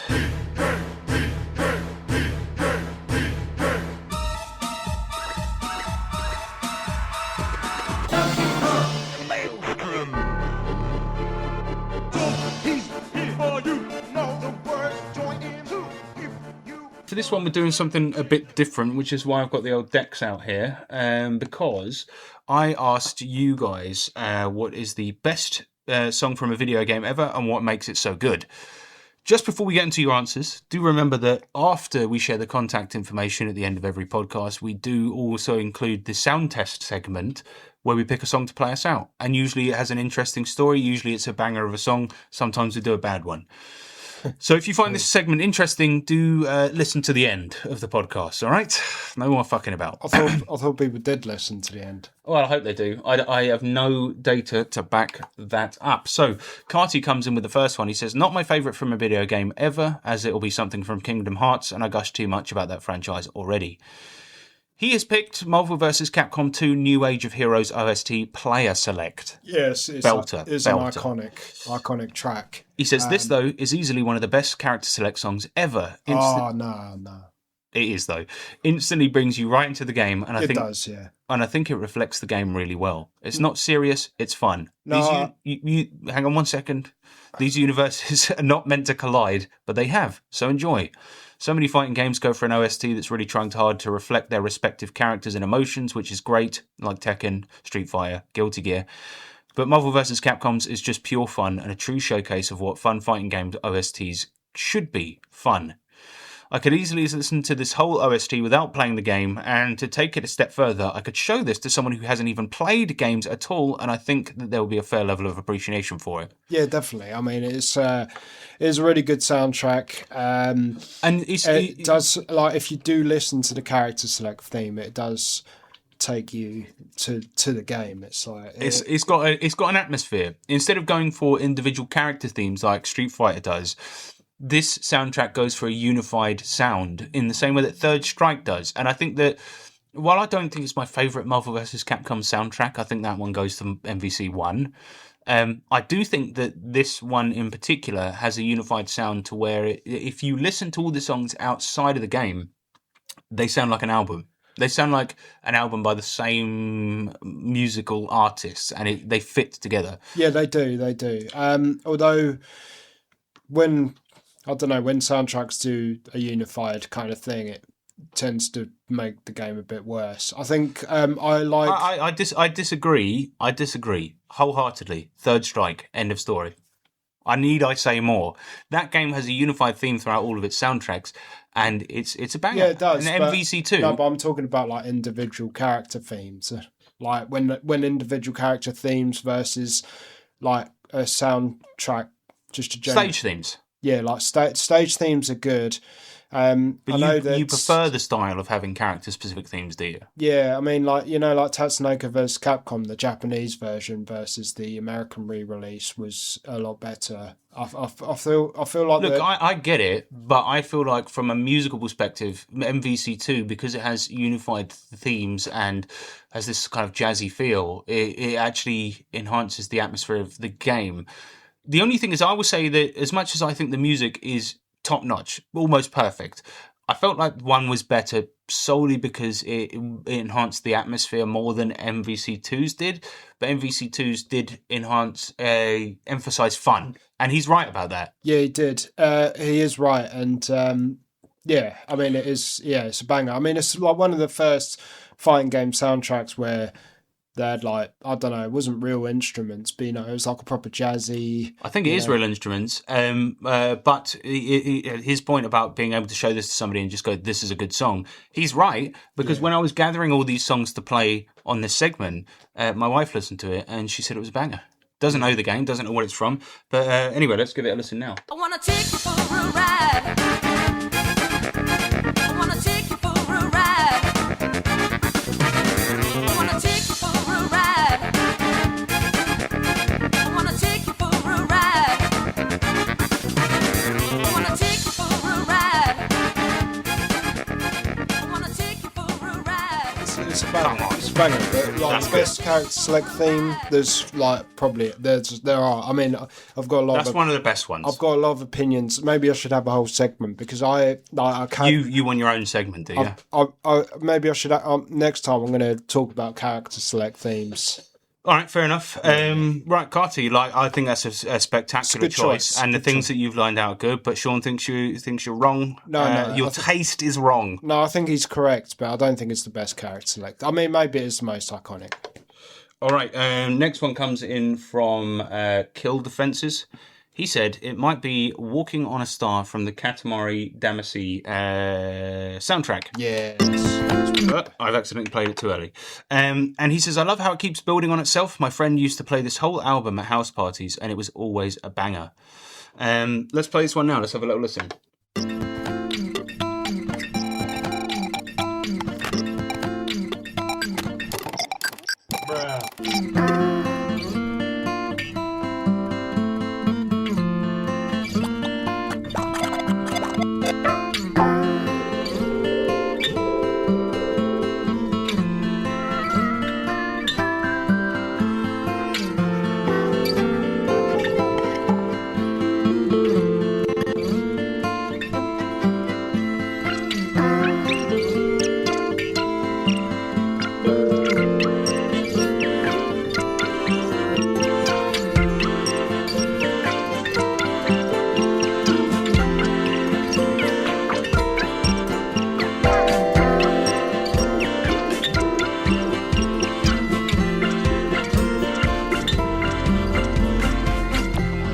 My personal pick for that album would be Lonely Rolling Star, though. To be That's the one I was thinking of as well. Like, that's mad. But yeah, I was thinking the exact same thing.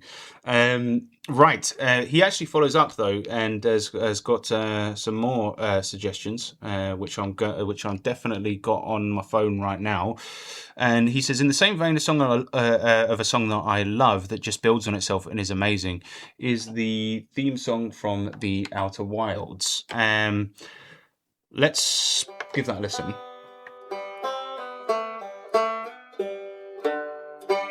I think it's quite clear that Brent, when he's I've said his real name, Kill Defenses, when he's listening to his game soundtracks, he likes chill shit.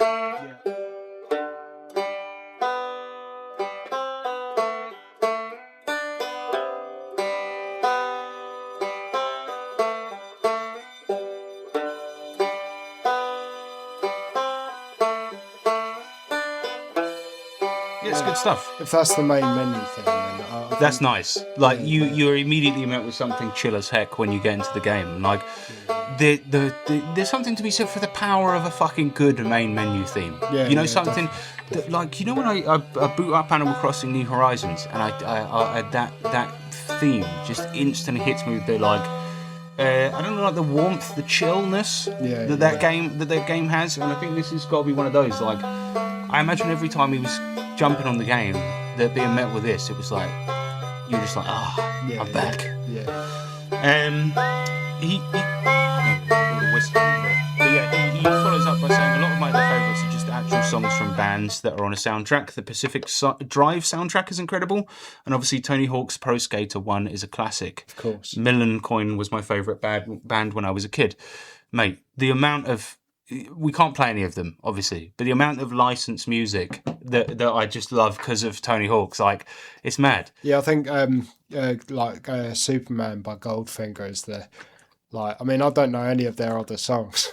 Like, what is it, 2 Minutes to Midnight by Iron Maiden? Yeah. Just because it was on Vice City, and it was like the soundtrack of a good few month portion of my life. And it's like, I don't even like Iron Maiden. I don't like Papa Roach, but in the context of Tony Hawk's, it's like, well, good. Yeah, it goes like really well, like with the movement and it's weird. Yeah. And like, I discovered so many bands that I still love to this day, and like, Like Mad Capsule Market. Mad Capsule Markets I discovered via Tony Hawk's, and I absolutely love them. Yeah. There was also like, what was that song by CKY?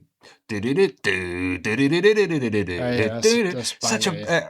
other song they've ever done is trash, and I think I only like it because it was in Tony Hawk. So he makes a good point there. Yeah, really like the Katamari one and Outer Wilds one, like really cracking choices. Dr. Mumson, he comes in, he says, mine is Sepkis Redux from Destiny. It goes hard as shit. It also originally was a cover by a fan, but when Bungie revamped the Strike map, they used the cover instead of the original song. That's good. That is a really, really cool thing to do. Let's give that a little listen.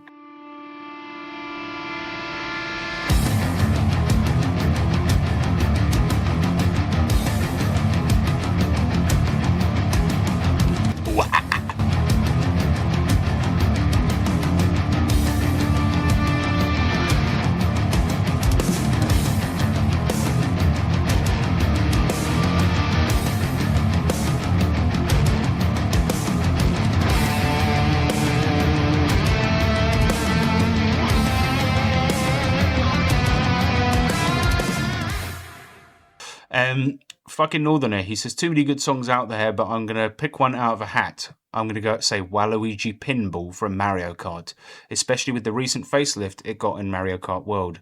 Already a banging melody, and now there's groovy sax solos. Let's give that a listen. So this is the version from Mario Kart World, the revamped one. This is another one my wife was listening to and said it was an absolute belter.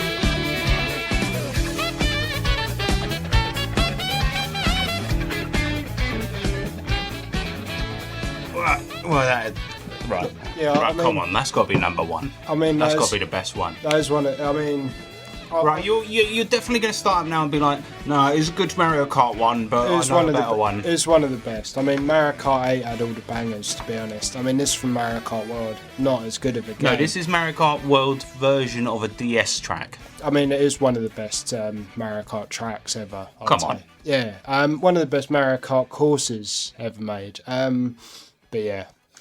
All right. The other thing was so the last one. Anyway, look, I think that was a very, very good selection. Fucking Northerner, a banger of a tune. Loved hearing that again. Also, a DS game that has a good soundtrack. Yeah, very rare. Very rare. Yeah, I mean, I don't know where this comes in on Mario Kart World, but you know, yeah, probably during one of. I played it the other day actually. Did you? It's fucking shit. Is it? Yeah, because do you know, like if you do a a lot of people say it's a downgrade. It's awful, and you know when you do a race like if you do what did you call it, Grand Prix? Yeah. Bruh. You have to go between all of the tracks. So you drive to the next track. Yeah, I've heard that. Yeah, it's just a straight line in multiplayer. Yeah, we were playing a split screen. It's just a straight line to the next track. I played one race. The racing was fine. But the rest of it was terrible. It makes you drive even a multiplayer to the next. Just a line. Okay. I don't know if because it was Callum, my friend. It was his Switch too. I don't know if it's some sort of like weird setting or mode he was on. But I was just like, "What? We have to drive to the next race?" Yeah, awful, terrible game. But next is going to be Millie Hunt. She says, mine would probably be Jump Up Superstar from Mario Odyssey. Now, keen eared listeners might know this was my wife. Because when I was arranging all of these soundtracks, she happened to be standing nearby. Funny thing is, though, we were speaking earlier about, you know, that MVC2. Like, it's just a banging song that you could just show to somebody and be like, here's a good song that you might want to listen to. Yeah. I think Jump Up Superstar is like that as well because Millie's never played Mario Odyssey. Yeah. But she is a massive Taiko Drum Master fan. It was one of her favourite games of all time. Was that in Taiko Drum Master? Exactly. It's on the Switch version, which we own and play all the fucking... You can see my Switch is still set up over there. Amazing. For no other reason than we play Taiko Drum Master. Yeah. And that happens to be one of her favourite songs on it. So, yeah, belter of a tune. Let's give it a listen. It sounds like this.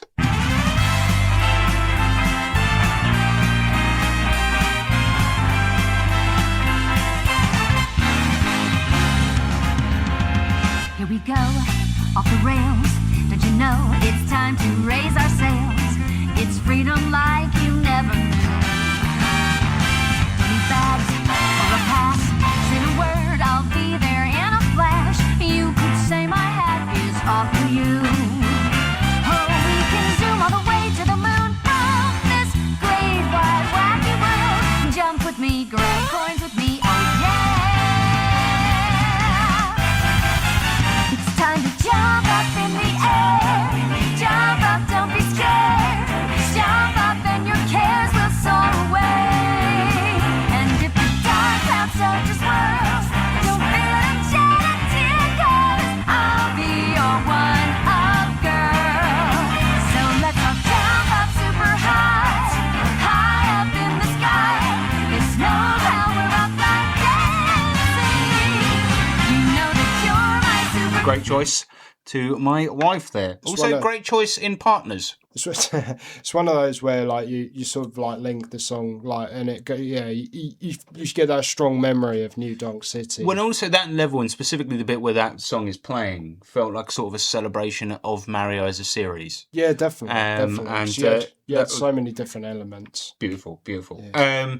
Next up, we got to do our own answers. Our own answers. Yeah, we've got to pick our own favourite song. Now, obviously, you haven't picked yours, so we won't be able to listen to it now. But the one I picked is obviously some of my favourite soundtracks come from either PS1 or SNES, because that was just, I don't know, I was a child, and that tend to be like...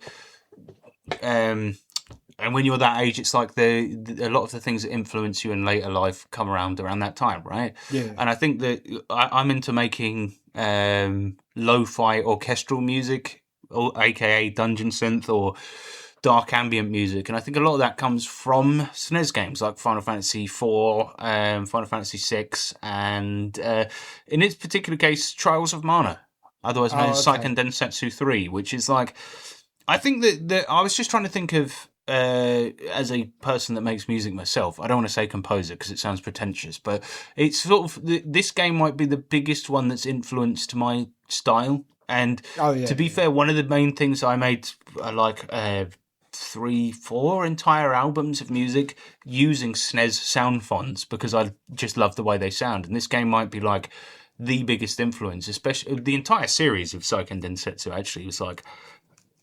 Just the music has such a unique sound, and some people fucking hate it, especially because of the drum sounds. But I just absolutely love it. It's like a sort of really beautiful melancholy to it, and I love them. But yeah, this is Innocent Sea from Trials of Mana. Now, I'm not going to play you the SNES version because, to be honest, the version in the remake just sounds better. But yeah, here it is.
That's my pick. Sean, what's yours? Well, I mean, you know, I've got to say, like, you know, I mean, it's probably Gail's theme, but to be that is, come on. Yeah, the CPS2 version.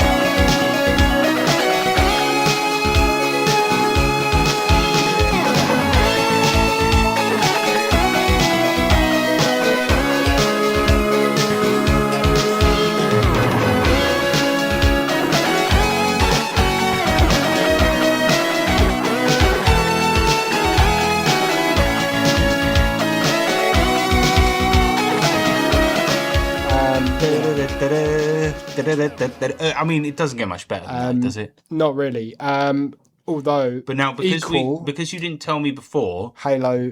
Wait. Halo 2, probably. That's also a good choice. But because we'll have to pretend that I'm playing out of these decks now and that we've just reacted. Like, Yeah, I've saw so it. just react to it now, like as if you've listened. Oh, wow! Now that's a good Giles theme, isn't it? Yeah, that is a good one. Street Fighter 4 Guile theme, good one as well, but this is the That's best. the classic. Yeah.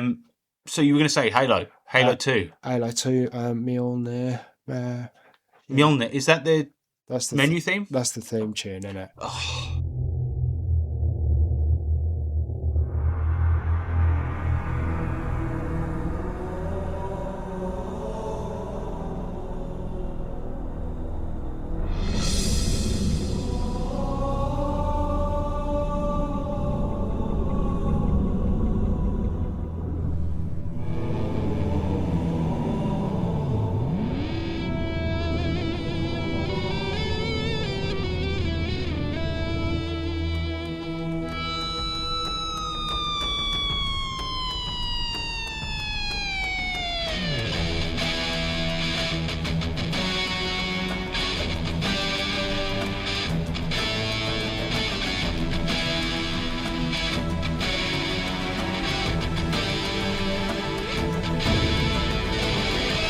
That's the one where it's like you like look back and you got like a tear in your eye. You can remember like the fields, the cornfields, and like. Mate, but get this right. No, I agree. I was watching a YouTuber. I can't remember her name, but she does videos where she blind ranks bad video game tunes, and she just did one the other day that was like good ones, and the fucking Halo music came on, and I was just like, man, what a brilliant song, and what time to be alive. Yeah. And also, like, the funny thing is that those soundtracks they're just so incredible. And this is cringe, listeners. Bear in mind, I was very young when this happened. I got married when I was 23. But when I got married, I had songs from Halo as part of the playlist during not even during the after party, during the wedding. Yeah, but that's cool because the ending theme is like, you know, I mean, it's that's another one where it's like you tear up a bit. Yeah, no, and this was it. So my wife walked down the. I was responsible for curating the music for the wedding. She walked down the aisle to a Queen song, but then walked out of the aisle, and you know the wedding organisers queued it up to a song from Halo 3. So, but she didn't even know it was. I was just like, it's a good song. That was very common. That's very common now, but back then that was like, you know, that was quite a new thing, really. Mm-hmm. Yeah, nerd culture wasn't very prevalent. Yeah, like people do it now, ironically, but I didn't do it and be like, oh, isn't it funny? I put Halo theme, but it was just like, here's a beautiful song. And it worked, and people were like, oh wow, the music was so amazing. I'm like, it's fucking Halo, mate. You need to play it, you fucking normie. Like Millie's grandparents come up to me, whoa, that was a lovely song. Why don't you play some Shotty Snipes, you stupid old fuck. You old prick. No, he's sorry. Right, that is it for that segment then. Some really cracking answers in a really fun segment, I think. Yeah, it was good. God, I love listening to this music. Brilliant. I'm gonna cry, man. Me too. We got one regular question. It comes in from fucking Northern. He said, "What's so fun about Skyrim?" Nothing, bro. I tell you what is fun about it. The dragon shout. Just chilling out. Just switching your brain off. Two things. No, mods. There we go. Put some tits on a castle. Let's go. Yeah. I tell you what, though, there is a series that you should watch. Touch the Skyrim. Fucking Northerner. That is what is fun about Skyrim. Yeah, exactly. So the idea behind it is that one of the hosts doesn't like Skyrim. The guy playing the game does, and he keeps adding mods to it until the other guy likes it. Right? Yeah. But the guy that's playing, he also doesn't tell him when he's added a mod. So the other guy has to discover the mods. And then it's one of the funniest things ever. They play through the game. They do lots of playthroughs with different characters, one of which is where he downloads all the sex mods, and it's mental. But one of them is also like, they play as a AK-wielding skeleton called Bone Dog, and it's one of the funniest fucking things I've ever seen because he can slow time. That's what's fun about Skyrim. Vanilla Skyrim? I mean, we both know a guy that to this day just still plays vanilla Skyrim. Who's that? JT. Well, don't say... Right, yes. Some fat bloke from the pub. Literally. I mean, but the thing is, there's all the fucking, I don't know what's wrong with him. Like, he grew up playing Morrowind and Oblivion, but it's like his brain's fried from being at the pub every fucking night and smoking so much. He doesn't. No, I'm not going to finish that. You should probably switch the drink to the, and then maybe. Yeah, but my point is like he's foregoing the better games to play that one, and the game's shit. It's rubbish. It's terrible. And like it's one of those that when you go, but at the time, right? It wasn't. But it wasn't. It was shit. And the thing is that I do think there are some quest lines in it that were good. Mage's Guild is pretty decent. Yeah, I am struggling to think of a single other one. The last bit where you go into the Thieves Guild actually was pretty fun. The last bit where you go into the other realm was quite creative. Yeah. I agree. Also, I do think that one of the main parts about it, and this is what inspired my own prototype video game that is completely shit, first-person shouter, is the shout mechanic. Oh, the dragon shout. Funny videos of people being yeeted off cliffs. Yeah. By the shout. That's the fun part about Skyrim. But also, that's literally my favourite memory from Skyrim. Like shooting a guy going into a shop. And just and the thing is that game was so fucking dumb as well. Like the AI is so shit that you would go into a shop, you pick up an item, don't even put it in your pocket, but you just pick up an item and it's go, "You're stealing from me, you bastard! You broke the law!" And you have to like now evade 1,000 policemen or whatever. You can never go back to that town again because you picked up a cup, right? But like you can dragon shout people all day and they don't give a fuck. Sometimes it'd be by accident as well. Like you could pick up a cup that they probably forgot about by accident, and then. But like you go into a shop, you dragon shout everything that man owns onto the floor, including his own body, and he would just get up and be like, "Hello." It's a dumb game, man. It's such a shit game. I mean, Oblivion was kookly, but like Skyrim was just like bland. Yeah, that's his biggest crime. But I tell you what, if you load it up, get the IKEA-born mod and play as a living chair or Sanic or Master Chief, get the lightsaber mods, get the castles with tits, the Animal Crossing villager mod, all of that, you'll probably have a really fucking hilarious time. That's quite an effort to make a game fun, though. What, putting fucking Sanic in it? Yeah, and like boobs and stuff, isn't it? But are you telling me, though, that if I said to you, right, once a week, let's meet up, let's play modded Skyrim, and every week I'll add another mod, and I'll try and find the weirdest ones? Yeah, it'd be fun. Come on, that'd be a good laugh. It'd be fun, but it's not a good game. I could just play a good game at that point. Well, fair enough. Who wants good games when you got games that you have to mod to make them fun? And even when you do that, it's not really that fun, is it? No, not really. It's more about like, I don't know. Like having a laugh at the game's expense. Yeah. So yeah, nothing's fun about Skyrim. Anyway, that is it for questions. Let's do the outro, and don't forget to stick around because we've got the sound test. What's the dictator's name? Jung Young Kim or some shit? Even he probably got some good shit about him. Right. If you want to get in contact with us, you can at luckyandwildpodcast@gmail.com. That's Gmail. We've got a Discord server. The link is in the description. Do click that. Come along. We need more people in there. YouTube. Yeah, we got a YouTube channel. I put my recent 1cc of Death Smiles on there, and we're hopefully going to be uploading more stuff there as well. Yeah. But if you like to listen on YouTube, then there it is. And Patreon, how's it going? But we're doing all right. We're doing all right. Well, we're not doing all right. No, we're not. But we have been doing this long enough. If you can believe, 11 months. We've been at this nearly a year, right? Ooh. Sean sounds very strange when he sneezes, ladies and gentlemen. Sorry about that. Excuse me. So we have over the 11 months amassed enough money to pay for 1 month of hosting. I know, yeah. So so recently you didn't have to pay for hosting. That's great because usually it comes out when I'm very broke and like you're just like money, Patreon, like shit. Like I've spent all my money. Because it comes out of my account and then Sean. It's always at the end of the month and Sean's like, fuck, I have to pay £14 for this hosting. But this time, not only did we pay for the hosting, you got £1.10. I did. I said that you should take that £1.10 and buy a game on Steam and play it for the show, but you didn't, did you? No, I ended up buying a pack of 5 donuts, if I'm honest. Do you want to review them now so that it goes back into the show? Because otherwise we can't write it off as a tax review. Yeah, Sainsbury's custard donuts. What a shit choice. Custard? They're the best, though. They are not. Yeah, I mean, like compared to like Morrison's ones aren't very good. I think Sainsbury's ones are the best ones. But now we can cut it off there because we've reviewed it on the show. So when I do my tax return, I can say we bought these donuts for review. We're technically a variety show now. I thought that £1.10 was from you, like you were giving it to me. Why would I just give you £1.10 out of nowhere? Well, it's because that was what left over after we paid the Patreon fees. And by the way, listeners, that was a fucking ball ache to even get the fucking money out. How long did that take? About a month? Well, we paid for the hosting fees. And, for once.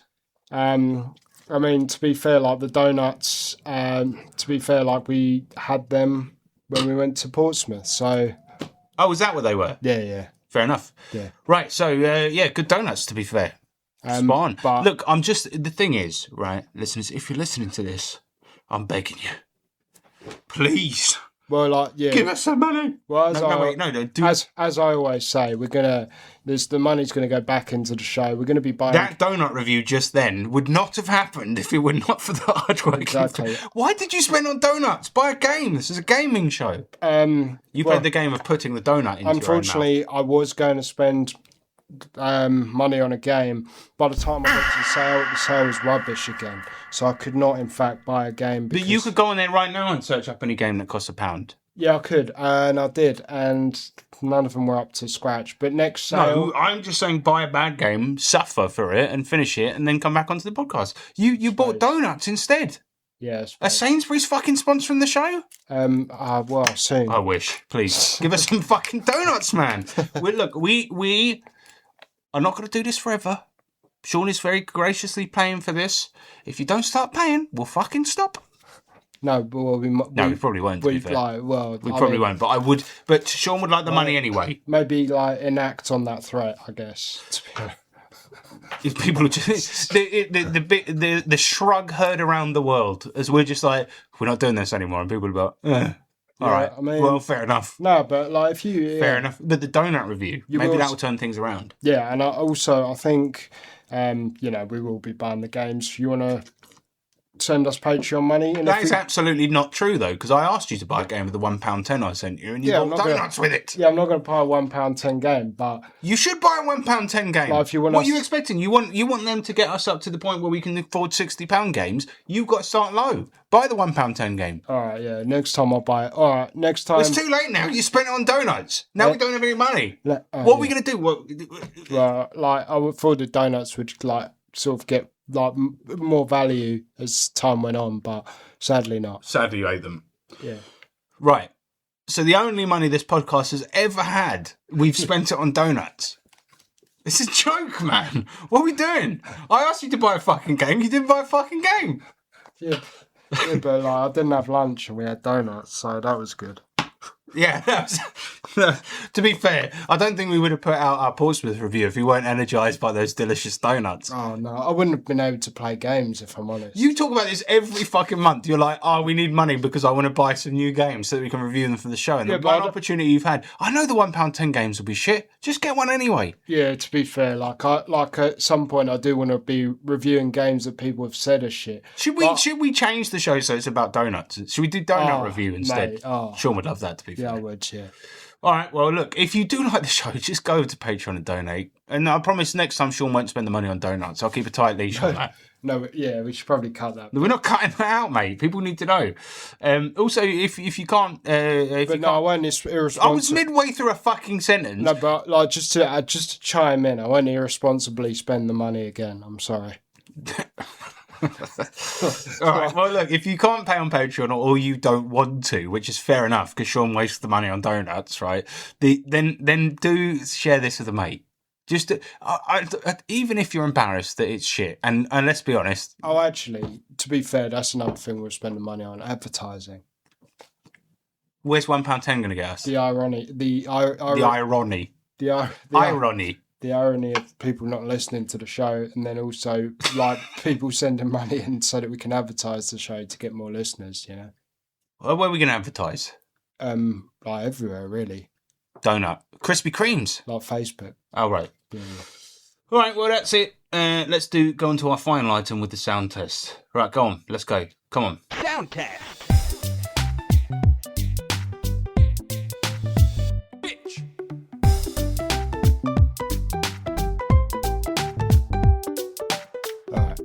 do you want to read this out? Do I want to read your segment out? How fucking lazy are you? Not very, I'd say. Somewhat, I'd say. Fucking donut munching. He's getting the fucking thing up on his phone. You didn't even have it ready. No, I didn't. 1 second, hang on. Oh.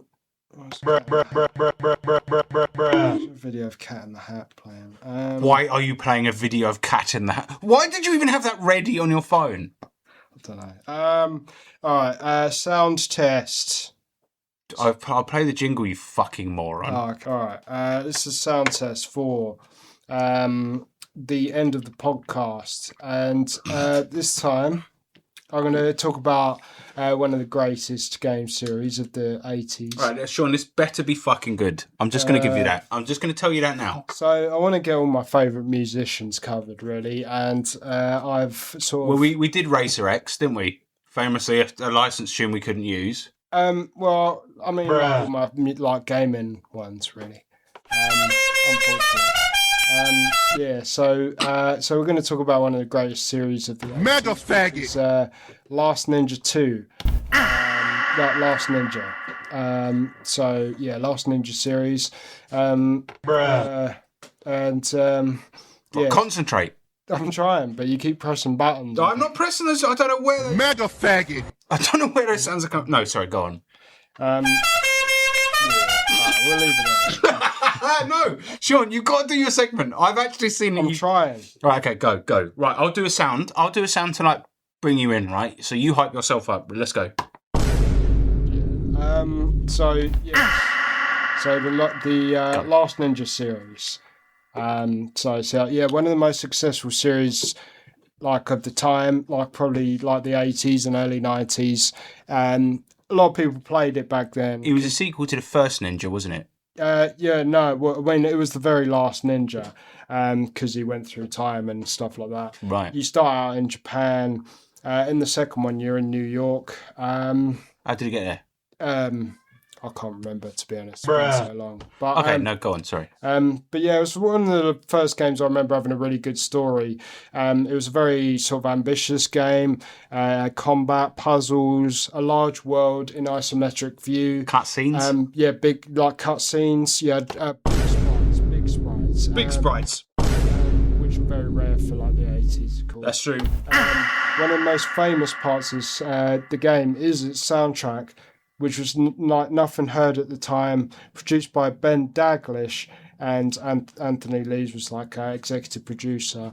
Ben Daglish, was no stranger to C64's complex rules. So he had 3 different outputs of sound on a C64, and you could only play one sound at a time. So he actually pushed the hardware to new limits. So he's one of the he was one of the people that sort of made all these workarounds for it.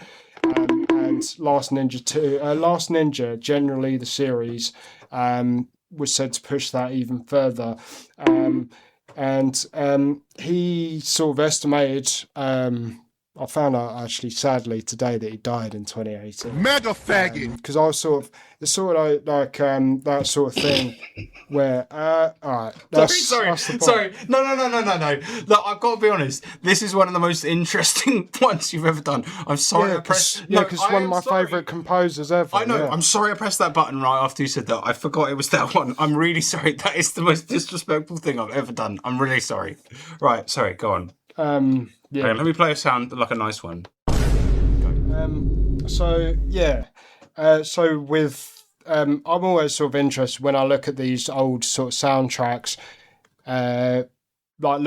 Sometimes you get the actual people that created it coming back, like Barry Veach with Legend.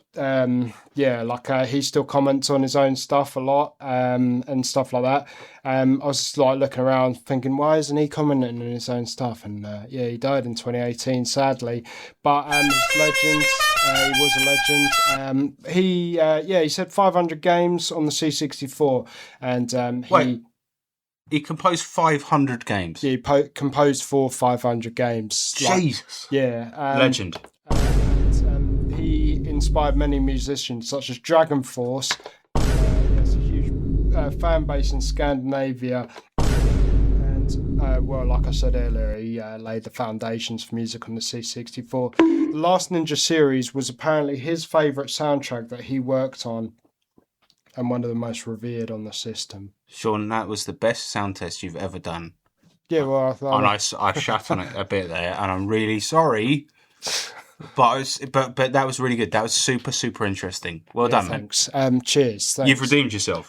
This is for you. And it's one of my favourite songs probably ever made. It's amazing. It's Yeah, incredible. truly. And Amiga was just brilliant for that. To be honest, I couldn't, like, there was so much more I could have said. Like, even going back to, like, how the sound works on C64, like, I could have gone into, like maybe an hour on it. But I feel like a bit like I ruined that. no, it's fine. Look, it was really good. I think that hopefully, I'm really sorry about we are limited for time here. We do have to go. But Sean, that was really good. Yeah, that was good thanks. work. That was actually interesting. And also, there's a very specific sound to Amiga music that a lot of people are probably not familiar with. And C64, sorry. Yeah, and that as well. Yeah, both. So, what's the song called? Central Park, Last Ninja 2. Right, I've been Harrison Hunt. I've been Sean Hunt. And remember that we don't know what we're talking about, but neither do you. This is Central Park from Last Ninja 2. Mega faggot.